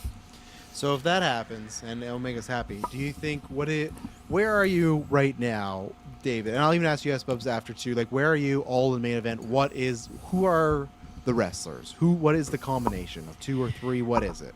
I think it's Omega versus Ospreay, with Ospreay winning it and having that moment. I also feel like Kenny is the type of person in real life who wants to give Ospreay that win on that stage. I think that they have they have such that that frenemies vibe, that friendly rivalry, that respect. Why is Kenny Omega saying that he loves Ospreay on Dynamite? This is such a piss off for me. For years after he left New Japan, they kept this up. They weren't even the same company, and they still made it to the point where people are like, oh, they actually don't like each other. And then they had these 2 matches, still rivalry. Ospreay turned on and joined the Don Callis family. In canon, we never got established why are they friends. When did they become friends? The one time they got beat down by the Callis family and they teamed together, that's it. They're like, I love you, man. You're always going to be one of my friends. What? A couple years ago, he was like, yeah, he's one of the most overrated wrestlers. He's a trash wrestler. Like, he was not just saying, like, hey, I want to fight him. He was like, yeah, he's like a baby version of me. Like, they're saying, and that whole press conference of, like, him talking about his friend's funeral, like, I hate this stuff. I really hate. Like, it's fine, real life, that's fine. But on screen, I hate that Omega and Ospreay like, oh, like, is this just because Kota Ibushi broke his fucking legs and Kenny has no one else to be like his like male companion? Like, I hate this stuff. I wish they were still more just rivals. That it's like, hey, I'm gonna beat you to the finish line. Not this like, yeah, man. Like, I don't know about the Death Riders, but like, I always got your back. What? Where is this story? Where has this happened? But I agree. Other than him making the comment, and this was during a Forbidden Door, when he said that, when he was talking to all the AEW people, and he said that the best person sitting here doesn't even work for this company. Other than that, like, they hadn't shown any of that brotherhood aspect to get to an I love you, but now that, like I said, I think Kenny has such a respect for him that he would want to be the one who gives him an amazing match that allows this to happen. Okay. S-Bubs, right now, July 5th, 2026. What's the all main event? I think I'd be on the path of, I think it's Kenny and Ospreay in a singles match. Really? Jeez Louise. I'm in the minority here. I'm still thinking it's a triple, because, like, what the hell is MJF doing? I know people are pitching on Andrade. He's working Mick Foley. That's the only thing. But the only reason, like, I guess Mick Foley could be working. It's just he just still talks like, I still got some things that get cleared up. Like, I guess just after this calendar year, I mean, the rumor is that like for the men's casino gauntlet is like the rumors that like TK is just gonna put like there's a bunch of people like top stars who aren't gonna be on this All In card, and he's just gonna put all of them in this casino gauntlet. Is the rumor? Last year, didn't he, MJF? Right? They can't do that again, right? Back to back And I also challenges Ospreay after it. I think he deserves as far as like he has stats back him up, but also just like when he's at the title, the amount of like I've not seen any AEW champion go out and do all the talk shows and the podcast over and over. Like he's out there working his ass off. I just feel like after this year, how can he not be in the main event? I never loved him and Ospreay as the main event because we've been there literally 2 years ago. I'm still sticking with that. I feel like he's gonna John Moxley, Hulk Hogan his way into it. Even if TK wants to, like, hey, like you can always do Ospreay and Omega at any point, but like, and maybe he's gonna like, oh, I'm gonna go film a movie, I'm gonna do this, like, maybe write me off a little bit. Like I'm still leaning. Again, I prefer the one-on-one match, and if that's the case, you need a big match. I love Andrade. I don't think MJF and Andrade is that. I don't think MJF and Moxley, that's terroristic. It's just that. I don't like Mick Foley is maybe that. Mick Foley is the one where I can go, okay, for like it's weird because he's not in the Edge and Randy Orton space where he needs to be leveled up, but that would just be a big deal of he's wrestling Mick Foley's maybe legitimate last match, right? So there could be that, but fuck, they'll just run him and Mark Briscoe back, which TK, thank you for doing that on Dynamite. I was really worried that was going to be like a big special. They just literally made it the opener. MJF beat him. Moving on, which again, the cage match was fine. I thought overall Forbidden Door, I guess we can say that. We're not going to review the whole show, but overall I thought Forbidden Door was a really good wrestling show. There were some fun surprises. As usual, that's what AEW does. Even on week shows, they're okay, let the talent speak for himself. I really, really enjoyed Omega and our Saber. I like Saber's stuff. I know some people don't love the holds and everything, but I thought he kind of wheeled it back a little bit. I don't know if there's and again, I actually did really like Monet and Maya World. It's just that I thought I was more in the minority of how good it was. So overall, I thought it was a really good just wrestling show. It still feels like a pit stop show where it's like, like we're just gonna have it's like good matches. That's it. Story wise, I don't think too much progressed. Ospreay and Swerve, I've seen that kind of been in the middle. I think I'm like. I don't know. I think I was like on a 4. I enjoyed it. I understand some people, as even though I meme on Moxley, him coming out, they're doing that storyline.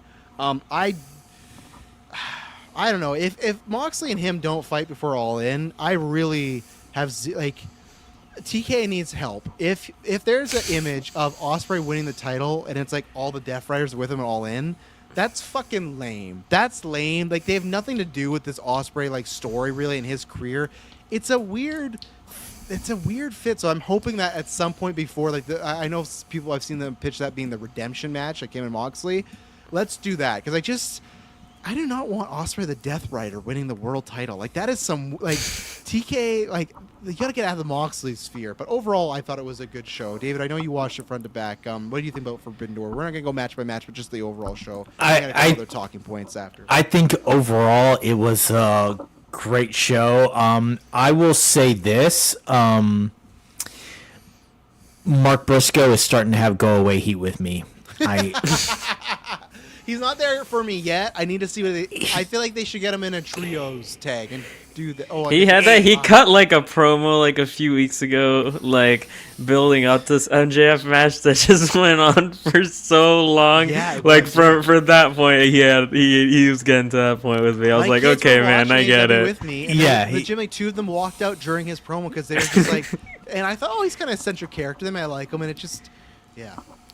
Now, I loved Ospreay and Swerve Strickland. I'm hoping that what happens is, Will's doing this whole team up thing with the Death Riders. I'm hoping when it comes to his match with Kenny for the championship at All In, he tells the Death Riders, sit this one out. I can do this on my own. Wins it, starts gloating that he didn't need it. And then if he wants to feud with Moxley, not lose the title, please, but if he wants to feud with Moxley afterwards because they have a little back and forth spat about Will saying he didn't really need them and all this other stuff, then fine. But I don't want to see them involved in his win. Yeah, if Ospreay wins the title as a Death Rider, his first defense is Moxley. I guarantee you, they fucking cut his head off like the week or two after.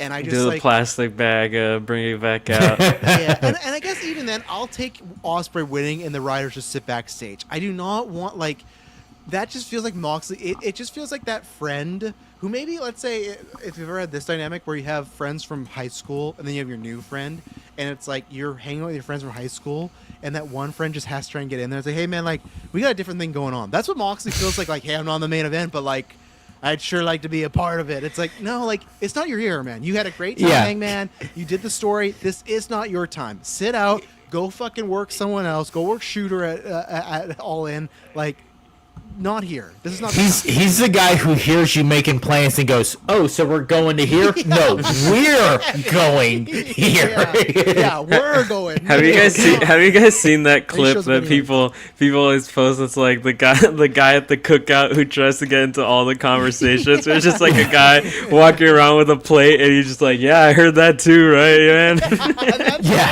It's again, like, he can do something. And I don't get me wrong. If Kenny wasn't busy, I could see his pitch of, hey, tons of story there. And that is a big match. On a poster, as much as I didn't want it, Moxley and Omega, I get that. That was how Omega took the title off him, right? So it is interesting what's going to happen there. I just hope I hope if he's in the Riders, they deem it back. Either way, we're getting from July or September, Moxley versus Ospreay is happening. I don't see a scenario where Ospreay just wins the title and he's just like a Death Rider now. Like, and then like, he's just like, I don't need an evolution where he's holding up the title. Moxley has the Continental title. Marina Shafir has the Trios title. You know, like I don't think they need to do that. But yeah. And other than that, I think that the rest of the card was pretty good. I did kind of feel like phenomenal match. It's not taking anything away with it. I do feel like Kenny and Zack Sabre Jr. just went a little bit too long for my taste. I think you could have cut a couple of minutes off of that, and they still put on the caliber of match they did.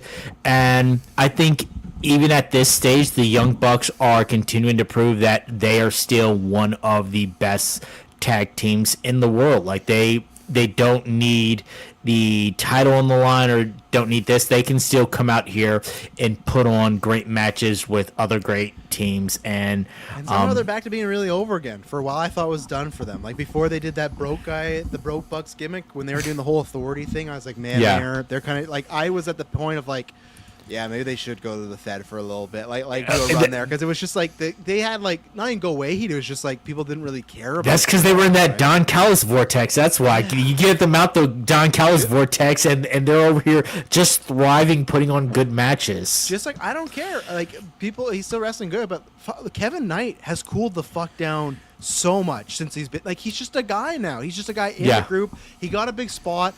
I unfortunately watched that match he had with Leo Rush and. Again, I know people are like, good for Leo Rush as a worker. Yeah, great for him. For me, who doesn't like this, fuck, it sucks that he's getting these big pops. And now he's like, I was like, okay, ROH, that's fine, put him there. Now he's like wrestling Kevin Knight. He's appearing in the second main of the match. Like, Leo's here. He's going to be in that gauntlet match at the fucking All In. He's going to get a big pop. But yeah, Kevin Knight, to me, just feels like he was really moving up the chain as like a organic good guy. And now he's just around, like it's just like he's like taking orders from MJF, and it's like, what's going on in this? Like I don't understand. Again, just like Moxley, Callis has like some sort of brain control over TK to like, yeah, let me have him. It's just put him with the Ops, put him with somebody else. Like it's just and he didn't make him start his own thing then. Like I don't know. I know the rumors was him and Swerve at some point, but it's like. He didn't need it. Not every heel needs a stable. I think supposedly like they were gonna do the faction of Swerve, Kevin Knight, and Private Party. Right, but they're both hurt now. Yeah. Yeah. Apparently, the Private Party thing is apparently they both got They both got the same injury in the same match. Yeah. Like, and they're both injured. Yeah. That sucks too because they came back and it felt like they were. Because remember, there was reports like, oh, they might be going to NXT, and then it was like the Anna Jay thing where out of nowhere they're like, oh, they're back and we love Private Party. They've won this, and then they got injured again. So we'll see. I just think Kevin Knight could have been fine.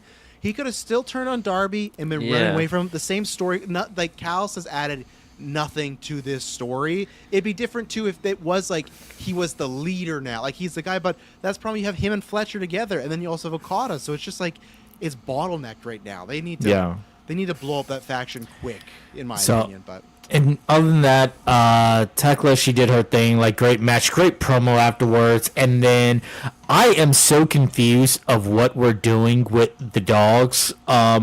Like they had Good their hands, match brother. That's what they're here with to Cage be. and Cope, and then they're going and they're jumping the Bang Bang Gang along with the Death Riders, who also I'm confused. Are you face or you heel? I guess it depends on what hour of the show you're exactly. in. Now it's not even weekly; it's hourly. It's crazy. It's Top of the show, your heels into the main event, your face. Like it's so confusing. And again, for Ospreay too, wouldn't it be like he gets back to Death Riders? Okay, they're still like brutal guys, but they're not going around killing people backstage, attacking people, right? So you go, okay, maybe they've changed a little bit. They're still doing this shit where they're like cheap tag people. So like, as a babyface Ospreay, what the fuck you doing pounding around with these guys? Like, what are you? And like, in the way they talk to each other, it's like Just Ospreay just doesn't watch Collision. Yeah, He doesn't know what's going on over there. especially too when after the match they showed the segment on AEW where he like gives him the patch and stuff, and it's like Moxley's only like 6 or 7 like years older than Ospreay. They make it treat like Ospreay's like fucking like 15 to 20 years younger than him. Like they're pretty much like equals as far as like in the wrestling space. Like him just like big bro, like yeah man, like I'll do my best for you. It's just like, no man, like he's not your fucking dad. Like what's going on here? It's just like a weird. I hope at some point it's just like what my dream would be is what they did with Daniel Bryan, the Wyatts, where Bryan just used the Wyatts and then he turned on them, right? I do not want to be where Ospreay gets turned on and he just looks like such a fucking geek, but I think that's the route we're going. And it's like, I accepted the Death Riders. It's such a weird dynamic. You got Ospreay over here talking about I'm here to restore the feeling, and then you've got the rest of the Death Riders behind him like, no, we're just here to whoop some motherfucker's ass. Like that. Yeah. That's all we're here for. Going And after yeah, another like person, with broken neck and stuff. that he talks about Mox and the Death Riders like again there's some paragon that you have to look up to when in reality, like I remember watching Best of Super Juniors and PWG stuff from Will Ospreay same time I was watching Moxley come up, so it's not like their careers are just so spread out. Like it does, like that's where it's like the Kyle Fletchers, the Kevin Knights, that works for that. Not Ospreay, who's been around. Like he was one of the very first like Twitter arguments of him and Ricochet being like, "Look at this fucking match they had, all this flippy shit." Yeah, that was like 10+ years ago, whatever. Now it's like we're past like it's weird that Ospreay's being treated like the little kid run. It's not. He's a guy. He's a man. He's married. He's been wrestling for 2 decades. Like, why is he just like Moxley's like sub or whatever? But. Yeah. Espos, what did you watch? Did you watch anything for Forbidden Door? I think I only saw the women's title matches. Perfect. I was going to ask about that anyways for the women's stuff. So what did you think of those? And then we'll talk about the women's for All In and the preceding future and stuff.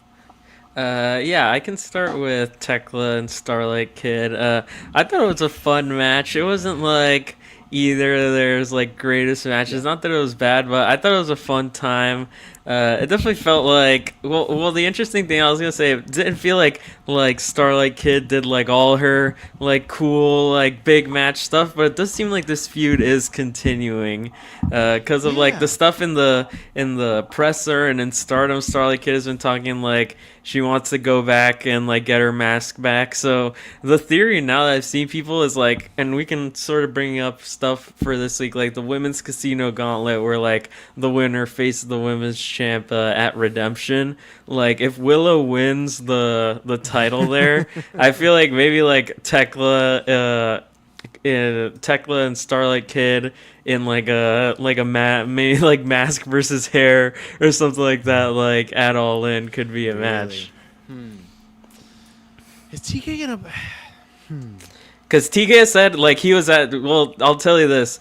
A few years ago, someone asked. There was an interview with TK, and they asked them like, who are 2 wrestlers like outside of AEW who would be like the top 2 you'd want to bring in? Mm-hmm. They said Zack Sabre Jr. and Starlight Kid. or his he two. loves CSJ. Yeah, and he brings in ZSJ for every opportunity he can. Yeah. Like, if he could get ZSJ to like do a random collision, he would do it. Which is crazy because Saber has been on record that like he has no interest in leaving Japan. So Yeah. it's like this forbidden love where he liked the one guy. Yeah, 2K that's wants why to, it's like, his I ain't number leaving. one, because it's like he could have him and like he has him all the time he can when he's in the U.S. But yeah, he's just not gonna go. So Okay, maybe I'd be down for the mask versus title situation. I think or the hair versus title. I think Tekla would lose, but I also don't think that would hurt Tekla's look at all. yeah, I'd say she would. I feel like that's why people were pitching as like a possibility, because I feel like she would be down to do it. Yeah. I guess where I am, it's tough because I hope I'm wrong, but with All In last year, we only had the 2 women's matches, right? It was Mercedes and Tony, and was it like a gauntlet, right? I think. Yeah. Yeah. So we have I don't know. Well, if we yeah, have the because now gauntlet. people are saying like they put, and I like Sheeta, but people are saying like putting the TBS title on Sheeta. That's like she's defending the title on the All In pre-show, or just being in the gauntlet. I guess we're getting conflated with all over the place. I said this a couple episodes ago. Sheeta is not the worker she was a couple years ago. It's like she can still have a decent match, but before she could put on like a 4-star, I won't say in her sleep, but she could go in there and really tear it down. Right now, she's not doing that. Now what I'll say is she's a really good like character in promo now. Absolutely. Like her English Yes. is like I don't know if you've seen like she does like Twitch streams and stuff like that, and now like she like live translates like she'll be streaming and like talking English and then repeats everything that she said in Japanese for like everything. Like she streams in 2 languages, and I thought her promos have been like, and I like the character of like her being like evil in Japanese and like speaking English. I thought it was a fun gimmick, but yeah, I don't really know. It definitely feels like the TBS title is kind of just like in a limbo of what is like. I don't think TK has like a huge plan for a match at All In for it. No, I don't think so. Even if he gives it to someone else, like, right away, even if she were to lose it to, like, because people really wanted Aminata to win that match. It was, like, the thing. So even if he gave it to her, I feel like that still wouldn't really make the All-In card from TK's booking history. So. Well, and that's what I was going to say, though, and that's where I wonder what happens with the women's title, because or the tag title. We all know it's going to be the Dominion versus the Brawling Brutes or Braves or whatever the hell they are, right? Brawling Birds. Brawling Birds. Jesus. So I really hope that's not on the buy-in. I bet it will be, because he put fucking Jimmy Hayter's comeback on the buy-in against Paige Saraya. So to me, that's the question of like, I really hope All In does not just have 2 women's matches. If it does, what gets them? And that's where it's like, is it... I still feel like that's the only thing about Tekla versus Starkid. Like, would that take up one of the spots at All In? That's where I'm. Yeah. If he's down to 3 or 4, then yes. But if it's only 2, I feel like he'll still put one of his titles over it, right? And yeah, that's the thing. And again, you run these shows so fucking long, and also it's always there's stuff on there when it's like, okay, the women can't get on there, but we're gonna have a conglomeration in their 10-man tag and do something. It's like we don't need that, but. Yeah, and then what did you think of, I'll say on you, what did you think about Mercedes versus Maya? Mercedes got the win. We don't know what the plan was because we've heard a bunch of stuff. Maybe she wasn't the plan. Maybe the idea was maybe to do her and... Or maybe this was still always the plan somehow to get Willow to world title. I don't know. With injuries, it's really, really tricky. But as was at least the match, what did you think about that? And then I'll throw it to David for these 2 situations. Yeah, I really enjoyed this match. I thought it was really great. Like I'd seen a few. I did watch like the ROH Survival of the Fittest, which had Maya World in it, where she was like the last one in there with Athena, like she was the final one eliminated. And from that, I thought like I'd heard of her and like she'd been around AEW for a couple months by then, but from there I saw she was really good. So getting this big push to work with Mercedes at Forbidden Door, I thought was really cool. And yeah, I really enjoyed the match. Like it definitely did have some moments like through stuff where it was just stuff happening, or even like it seemed like she had like wardrobe issues at some point, so not even her fault in like it being like, oh, she did a move wrong. It's like, oh, that was like out of her control pretty much. But I thought it was a really good match. I'd give it like a 4.5. Like that was to me, like I really enjoyed it. And even some of the stuff like that was like a botch, I kind of liked it just for like the struggle of it, like the powerbomb spot where like Mercedes just went up for it like 3 times and then gave up and just like hit her with something else. Like I thought it worked, like even though it was like clearly not what was supposed to happen there. But I thought it was really great. Obviously, people have pointed out like a bunch of callbacks to different stuff in Mercedes' career. Like I send this to Discord when it happened, like that power bomb to the floors, like from an Asuka SummerSlam match in the pandemic, and even the spot at the very end where she's like about to get to the ropes and puts her foot on the rope to flip herself back over into the hold is like from the Bayley versus Sasha like Brooklyn match. So I thought it was really cool and definitely elevated Maya. Like I agree, like Meltzer, like people quote all this stuff of him not wanting to rate the match, but what he said in one of his quotes was like, he said like to him Mercedes is like on the Ric Flair level of what he did of going to these territories 100%. And just working with people and making them look like as best as possible. And like that's the real getting over. When people try and pitch me about like, oh, when Brock beats Oba it's gonna get him over later, it's like no, Oba's already over. That's like a loss where it's like, okay, and not many people can do that, right? That's a loss where now Maya's on the road, on track to win the ROH. I was gonna say, that's the problem. I don't trust TK. He's sometimes the worst at getting like when people have momentum. He's like, yeah, like 4 months later, you know, it's like no, or it's like, yeah, we'll put it somewhere else where it's momentum with Don Callis, momentum with ROH, and to me the answer is not blocking Maya up in ROH. That's like, okay, run with her, have her keep building up. I mean, or even if you do like put that on the all-in card, like her versus Athena for the ROH title, like on the main show. Honestly, true. I don't think he would, but I mean, I'm saying like if you wanna go the ROH route, but still wanna like feature on these big shows, like give her the ROH title, but don't let her be like Athena where she's just only on ROH. Like be a Bandito where they're on TV all the time. Yeah, because that's the thing. We either said it's like a shit or get off the pot. It's either like make ROH just its own thing and not important to AEW and keep it by itself, or bring up the work to make us care. Put it in the buy-in, tell me Athena's had all these fucking rain days, but then seeing her lose all the time. That does nothing for me on AEW. It's like, hey, cool. You just have this title because no one from AEW, like Mercedes or Willow's gone down there to take it off you. It's like a little. It's like if a 10-year-old saying, "Oh, I'm undefeated in like, I don't know, judo," and I go, okay, well, maybe judo, maybe he still kicks my ass, but in bare knuckle boxing, and I go, okay, me as the 32-year-old man wants to fight you and take that title. It's like, okay, that doesn't really work. So with Athena, these days mean nothing now. It's great that she has them, but like, it's time to get her in AEW, and I agree with you. That her versus Maya would be great for All In. Would Tony do it?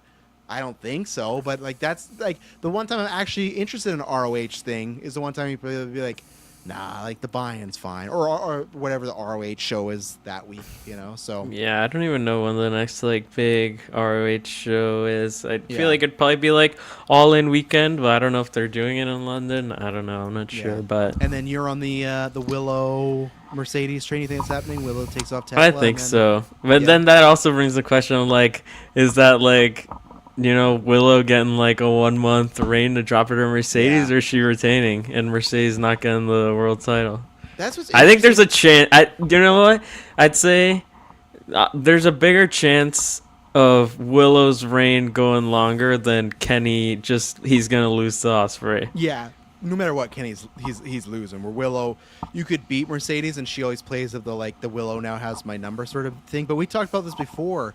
There's so much similarities with this and the world title, and then the men's and the what the hell does Takeshita have? International, or what is it called now? Takeshita, he has the international. Yeah. Moxley has the continental. The same thing when we talked about the triple threat of MJF, Ospreay, and Kenny. It's like, okay, if they did do that, everyone's now thinking because they're doing Fletcher and Takeshita this week, which I disagree with. The idea is it's going to be Okada in the triple threat. Again, I don't want that. I just want Fletcher and Kyle straight up. All in 30 minutes, let's go. But Okada's around, so it's like those 3 matches have like these like weird similarities going on right now. That I think a lot though is because of injury, though, right? Like the women's situation's all because of that. But all right, Dave, what do you think about the Mercedes and Maya match? And then what do you think's going on with the world titles? Will getting a quick win? Is they going to heat Tekla, or Mercedes will be a babyface at some point? You got a heel versus heel. Where are they going? I think in the vacuum of the Mercedes and My World match, Mercedes continues to prove, like you said, she is the Ric Flair of this generation. She is the perfect person to help elevate. She's continued to do it. You know, if TK doesn't do something with My World, then she is going to get an opportunity somewhere because of this match and how good Mercedes made her look. Shit, she's partially responsible for Stephanie Vaquer getting pulled over to WWE. Like, she continues to put on great matches and is willing to put people on display. When she was doing her whole Ultimo Monet thing, she was putting people on display. Yeah, she was winning champions, and then when she started losing them, she was putting people on display. Like, she's continuing to show that she is one of the best women's wrestlers in the world. Where we go from here, I have a feeling that, you know, she's going to talk her stuff. Willow's going to come back, and then I have a feeling it will probably be a triple or something for the women's title. You think going a triple for the women's? Okay. Yes,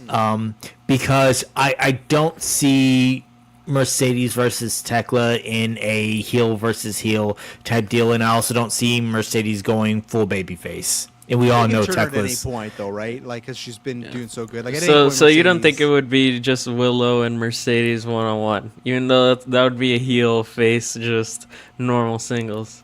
No, I think that they would bring her back to be that third option within there to kind of break things up. So you'll have Mercedes in kind of an in-between role. You'll have the pure babyface, and you'll have the pure heel. Imagine if it's like WrestleMania 2000, where the world title's a triple, the international's a triple, the women's a triple. WrestleMania 2000 just had all these multi-person matches. And that's the thing, McMahon in every corner. Yeah, I think like obviously one of them's gonna be a triple, right? And maybe they won't do that for them all, and that's the case where you could do a situation where Willow gets back, and same thing. It's a draw with Tekla, which I would love it if they're like, hey, women, you get to go an hour. I don't think they'd have Tekla do that, and Willow, I don't think so, especially coming back from injury. But maybe it's like a double pin, whatever. So you could do that. I do think they are doing Willow and Mercedes. Willow and Mercedes, like, I don't know, I shouldn't wince because they got history and they got good matches. It just feels a lot like MJF and Ospreay. It's like, we just like have done this like a little bit too recently, and it maybe be different too if Willow had a longer run. If it is just she beats Tekla at Redemption and then a month later it's Sasha, or fuck, Mercedes. I don't know, like, and at least so I'll say one thing about that match.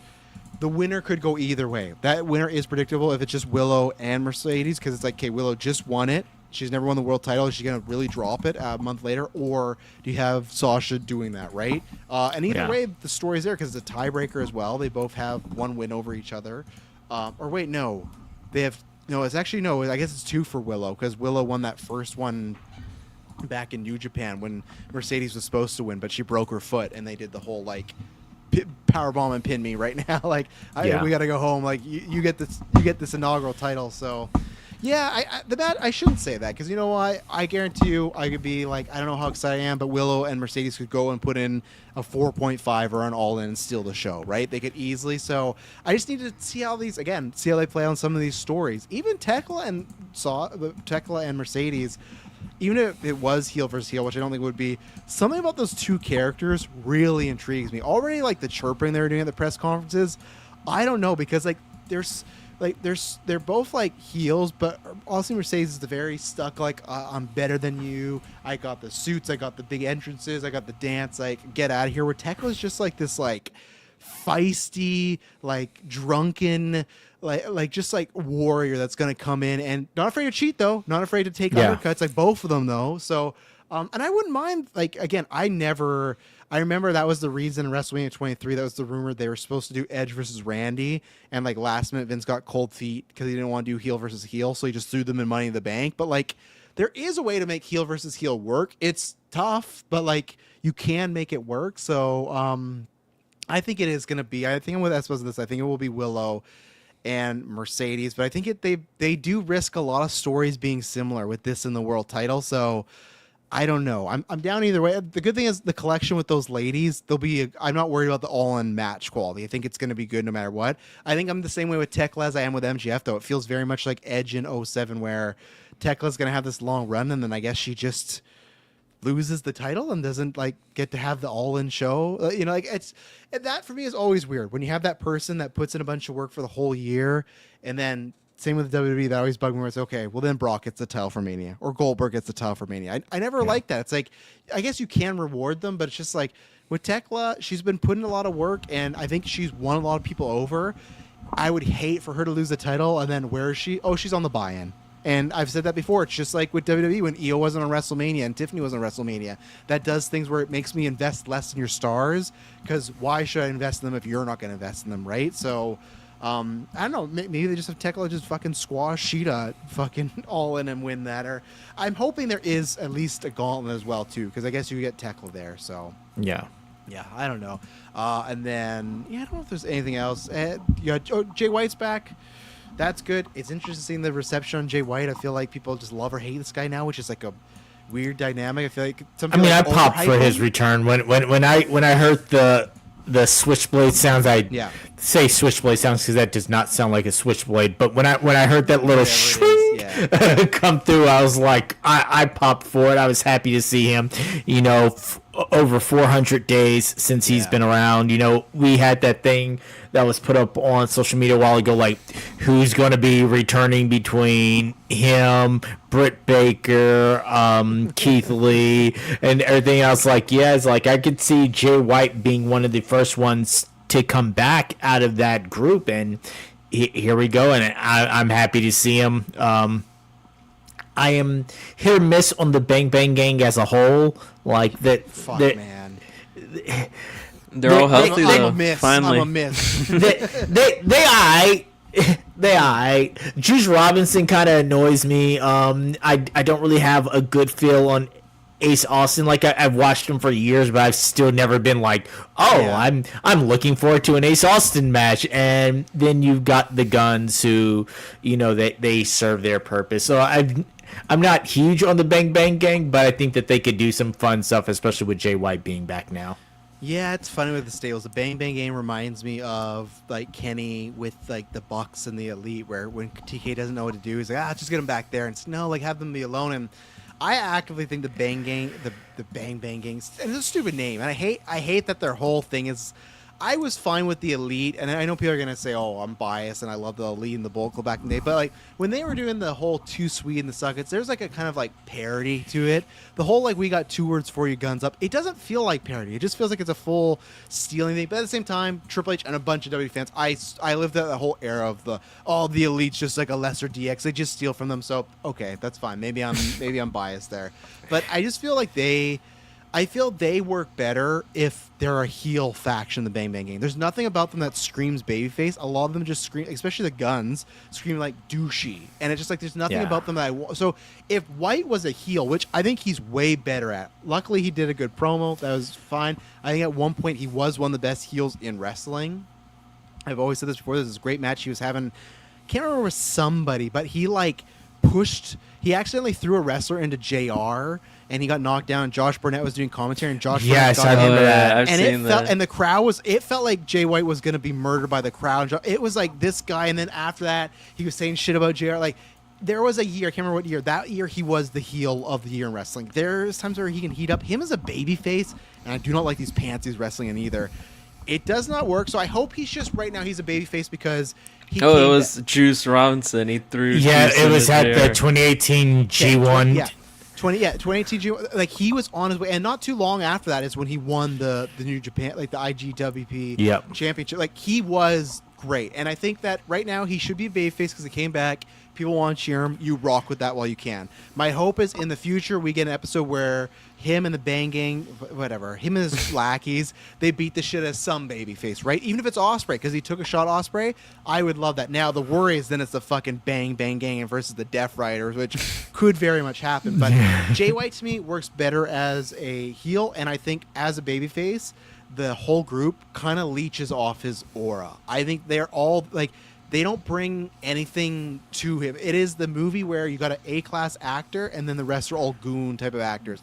And don't get me wrong, I like Juice Robinson. He can be a good wrestler. He is a good wrestler. But there's just something with this group as a babyface that doesn't work. So with Jay White, as being a supporter, To me, it's 1 strike, 2 strike, 3 strikes, you're out. The first run, which led to the MJF title match, which caused a lot of problems for AEW, that's strike 1. And then after a lot of other stuff, the Billy Gunn run, doing the Bang Gang Gang, everything stuff, that's strike 2. This is the 3rd time. This is TK. You got to get it right this time, because then I feel like Jay White's never going to be a main guy. And I don't even know if he can, to be honest. If you were to, like in AEW, I don't know if he can, and there's going to be that time where, okay, when he signed with AEW versus WWE, which granted at the time WWE was like on a hiring freeze, so they didn't really go after him. Still, he could have waited and seen. I don't know, but I hope TK can get it right with him, because I think Jay White is talented, but it's like what we talked about Sheamus. I don't think he's got to show that full talent in AEW. He's felt like very just kind of reduced. Unless he's just a guy that now is just like, hey, I just want to get my paycheck and I'll do whatever. Which we hear all the time with wrestlers, right? Sometimes they check out, they go, just pay me, book me, I'll do whatever. And if that's the case, that would make me very sad, because I think Jay White can be a talent, but we'll see in the coming months. It's like, is he going to arise to be a top guy, or is he just going to be like wrestling for the trios title and the TNT, like that type of stuff? And I could see it going either way, unfortunately. So yeah, I don't know. Oh, and last question I want to ask you guys: who's Mox working at All In? I've been to circle back to that, but who's he working? Because it looks like Omega's off the table now. We kind of joked about that. What's happening? Is he just in the gauntlet? I don't think he's in the gauntlet either. I think he's going to want a one-on-one All In match. Yeah. Since he has the Continental title, it's almost like if Kevin Knight was still a babyface, we had a fucking perfect match for him. But no, we can't do that. Well, and it also depends. How is Mox working? Is Mox working heel or babyface? What is he going into this as? Because it varies week to week. He'll work heel for the match, and then he'll come back as a babyface to celebrate your Ospreay. It's fine. An hour. Everyone forgot. My theory before you guys throw him out, I guess you could throw him in the multi-man gauntlet. I don't think you should do that. I guess it's tough. Working Darby again. Not Darby, which is, I feel like, I guess maybe they'll try and wait for that. I guess for me it's the Hangman of it all. What is Swerve doing? Because I've seen people pitch that could be Swerve and Hangman. They somehow heat that back up and we do the tiebreaker, right? I saw someone booking it was like an all-in fantasy card that like people were making fun of, because one of the matches was randomly Swerve and Hangman versus the Motor City Machine Guns, but then all the other tag teams were in the ladder match, but Motor City Machine Guns were just working Swerve and Hangman at All In. That's a wild. Like even then you can get Swerve and Hangman, but like the guns, like why that pairing? But my whole thing is with Hangman, I do think that him and Swerve as the tiebreaker, All In, heat that up, that would be great. Give it a big stage, a great show stealer that could happen. I don't know what they're gonna do. I definitely can't do Hangman and Moxley again. Let's not go down that route. If Hangman's doing something else for All In, even if he's in the gauntlet and like wins and like gives it to someone else, or maybe he chooses a different title, right? Like maybe they does that. Or someone else wins it and gives it to him, like Christian Cage and Luchasaurus. Right. There's a way to skirt, and he cashes on Kenny. Yeah. But I after the main Ospreay wins, they're celebrating. They do the turn on him, and then he just cashes in. Could you imagine? Here's the trifecta: Ultra heel. Hangman breaks his word, challenges for the title. He cashed in on Ospreay, and he joins the Death Riders all in one night. He is Hogan level heel. But no, I don't like. So take out Hangman, because my preference is Hangman Swerve. I actually think Swerve and Moxley, you could do something there. I feel like they had that match that S-Bubs that brings up all the time. That's another one to put on the list. Then, yes. And Edge versus Mox as well. Edge versus Mox. Yeah, that's I take off. I can't relive that one, S-Bubs. I can't do that to myself. I got myself hyped for that one for years. That was not even as bad as the the Swerve one. It's just the one people make more fun of, because it was the main event. I mean, the Swerve one was too, but yes. But why I'm pitching Moxley and Swerve is a redemption for that match. Is one, Swerve could get the win, and just they could have a better type of match. So my pitch is Swerve right now. If it's not Swerve and Heyman, I really have no fucking clue who Moxley's working. Do you guys have any theories or anything? I mean, they could do this whole dogs and Death Riders jumping everything to build up to him versus Jay White if they decide not to go that route. You could find a way for them to bump into each other, and that wouldn't actually be that would be a great spot for Jay White. I don't know if Jay White wants to work the Moxley like. No, you know what? You're just back. Are you ready to bleed and die on the mat? I want to take some chopsticks to the anus. Death Riders and the Dogs versus the Conglomeration and Bang Bang Gang, Anarchy in the Arena match. I could see something because didn't they do that 1 year Moxley at All In, right? He worked. Yeah, he did the Stadium last Stampede. year, right? No, Yeah. that was like Oh right, 2 two. years That ago, was like 'cause he the had first All In. Yeah, because that was like He got the it was spikes like in the best friends, not the Conglomeration yet. Plus Eddie Kingston and the Lucha Bros against the BCC. I don't think Espos is wrong about that. I guess for me, it's just like it just feels like Moxley's in this mode where he has to have these singles matches. Yeah, So- I mean that could be true. I was just thinking of like No, I don't think you're because I don't wrong. have any Yeah. specific like singles. I was just trying to think through the roster of like because all the other people like. It'd be like cool matches, but it just feels very random, like not for an all in. Like if I said like Brody King or something like that, Or even like when I like was looking like Andrade, like I would love that, but do I think Moxley and Andrade feels like Andrade feels like a gauntlet to he me. feels like a gauntlet? Yeah, Yeah, Or even like a gauntlet he's either winner. going to be gauntlet or he's going to be doing some more stuff with the Don Callis family. Fuck. He's going to be in that vortex for a I while. was gonna say, did you have in the same Stampede Espos? Did you have the Don Callis family in there? You could add them in too somehow and have like a 5-way. No, I didn't have it in there. Honestly, but though, at that point, if three-way Stadium Stampede, first time ever. If there's a 5-way, if it's Riders, Dogs, Bang Bang Gang, the Conglomeration, and the DCF, I'm actually hyped. That's like that's like 25 people in a stadium. I would be so down just to see like They'd be what a like mess all that would breaking up the pins and stuff. be. Yeah, it's like a 2-hour match, but yeah, it's gonna be interesting what happens there. With Moxley, it's just like you never know. It feels like it just depends on like what he wakes up. How is he feeling that day? Does he want to play a game or does he just want to like reign over everybody? So yeah, we'll see what happens there. There's lots of stuff. Yeah, it's exciting to be on the bills to SummerSlam in this because there's lots of fun, big stuff happening. So, anything else we need to talk about before we end this episode? I'm trying to think that's any it. other random big news. Not really, I think.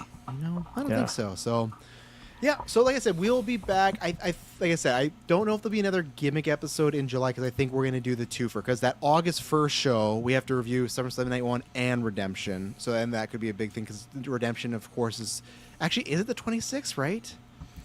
Let me look it up. It is the 26th. Yeah. Yeah. Like I can't wait for football season before he puts these shows on Saturday because it just works better for our show because we could have easily done another SummerSlam's prediction and then review that. But that's what I think we'll do is probably in the next 2 weeks. We're probably going to do a My GM if that works out. And then the next Gimmicks will be on August 1st when we review SummerSlam Night 1 and Redemption. And then also SummerSlam Night 2.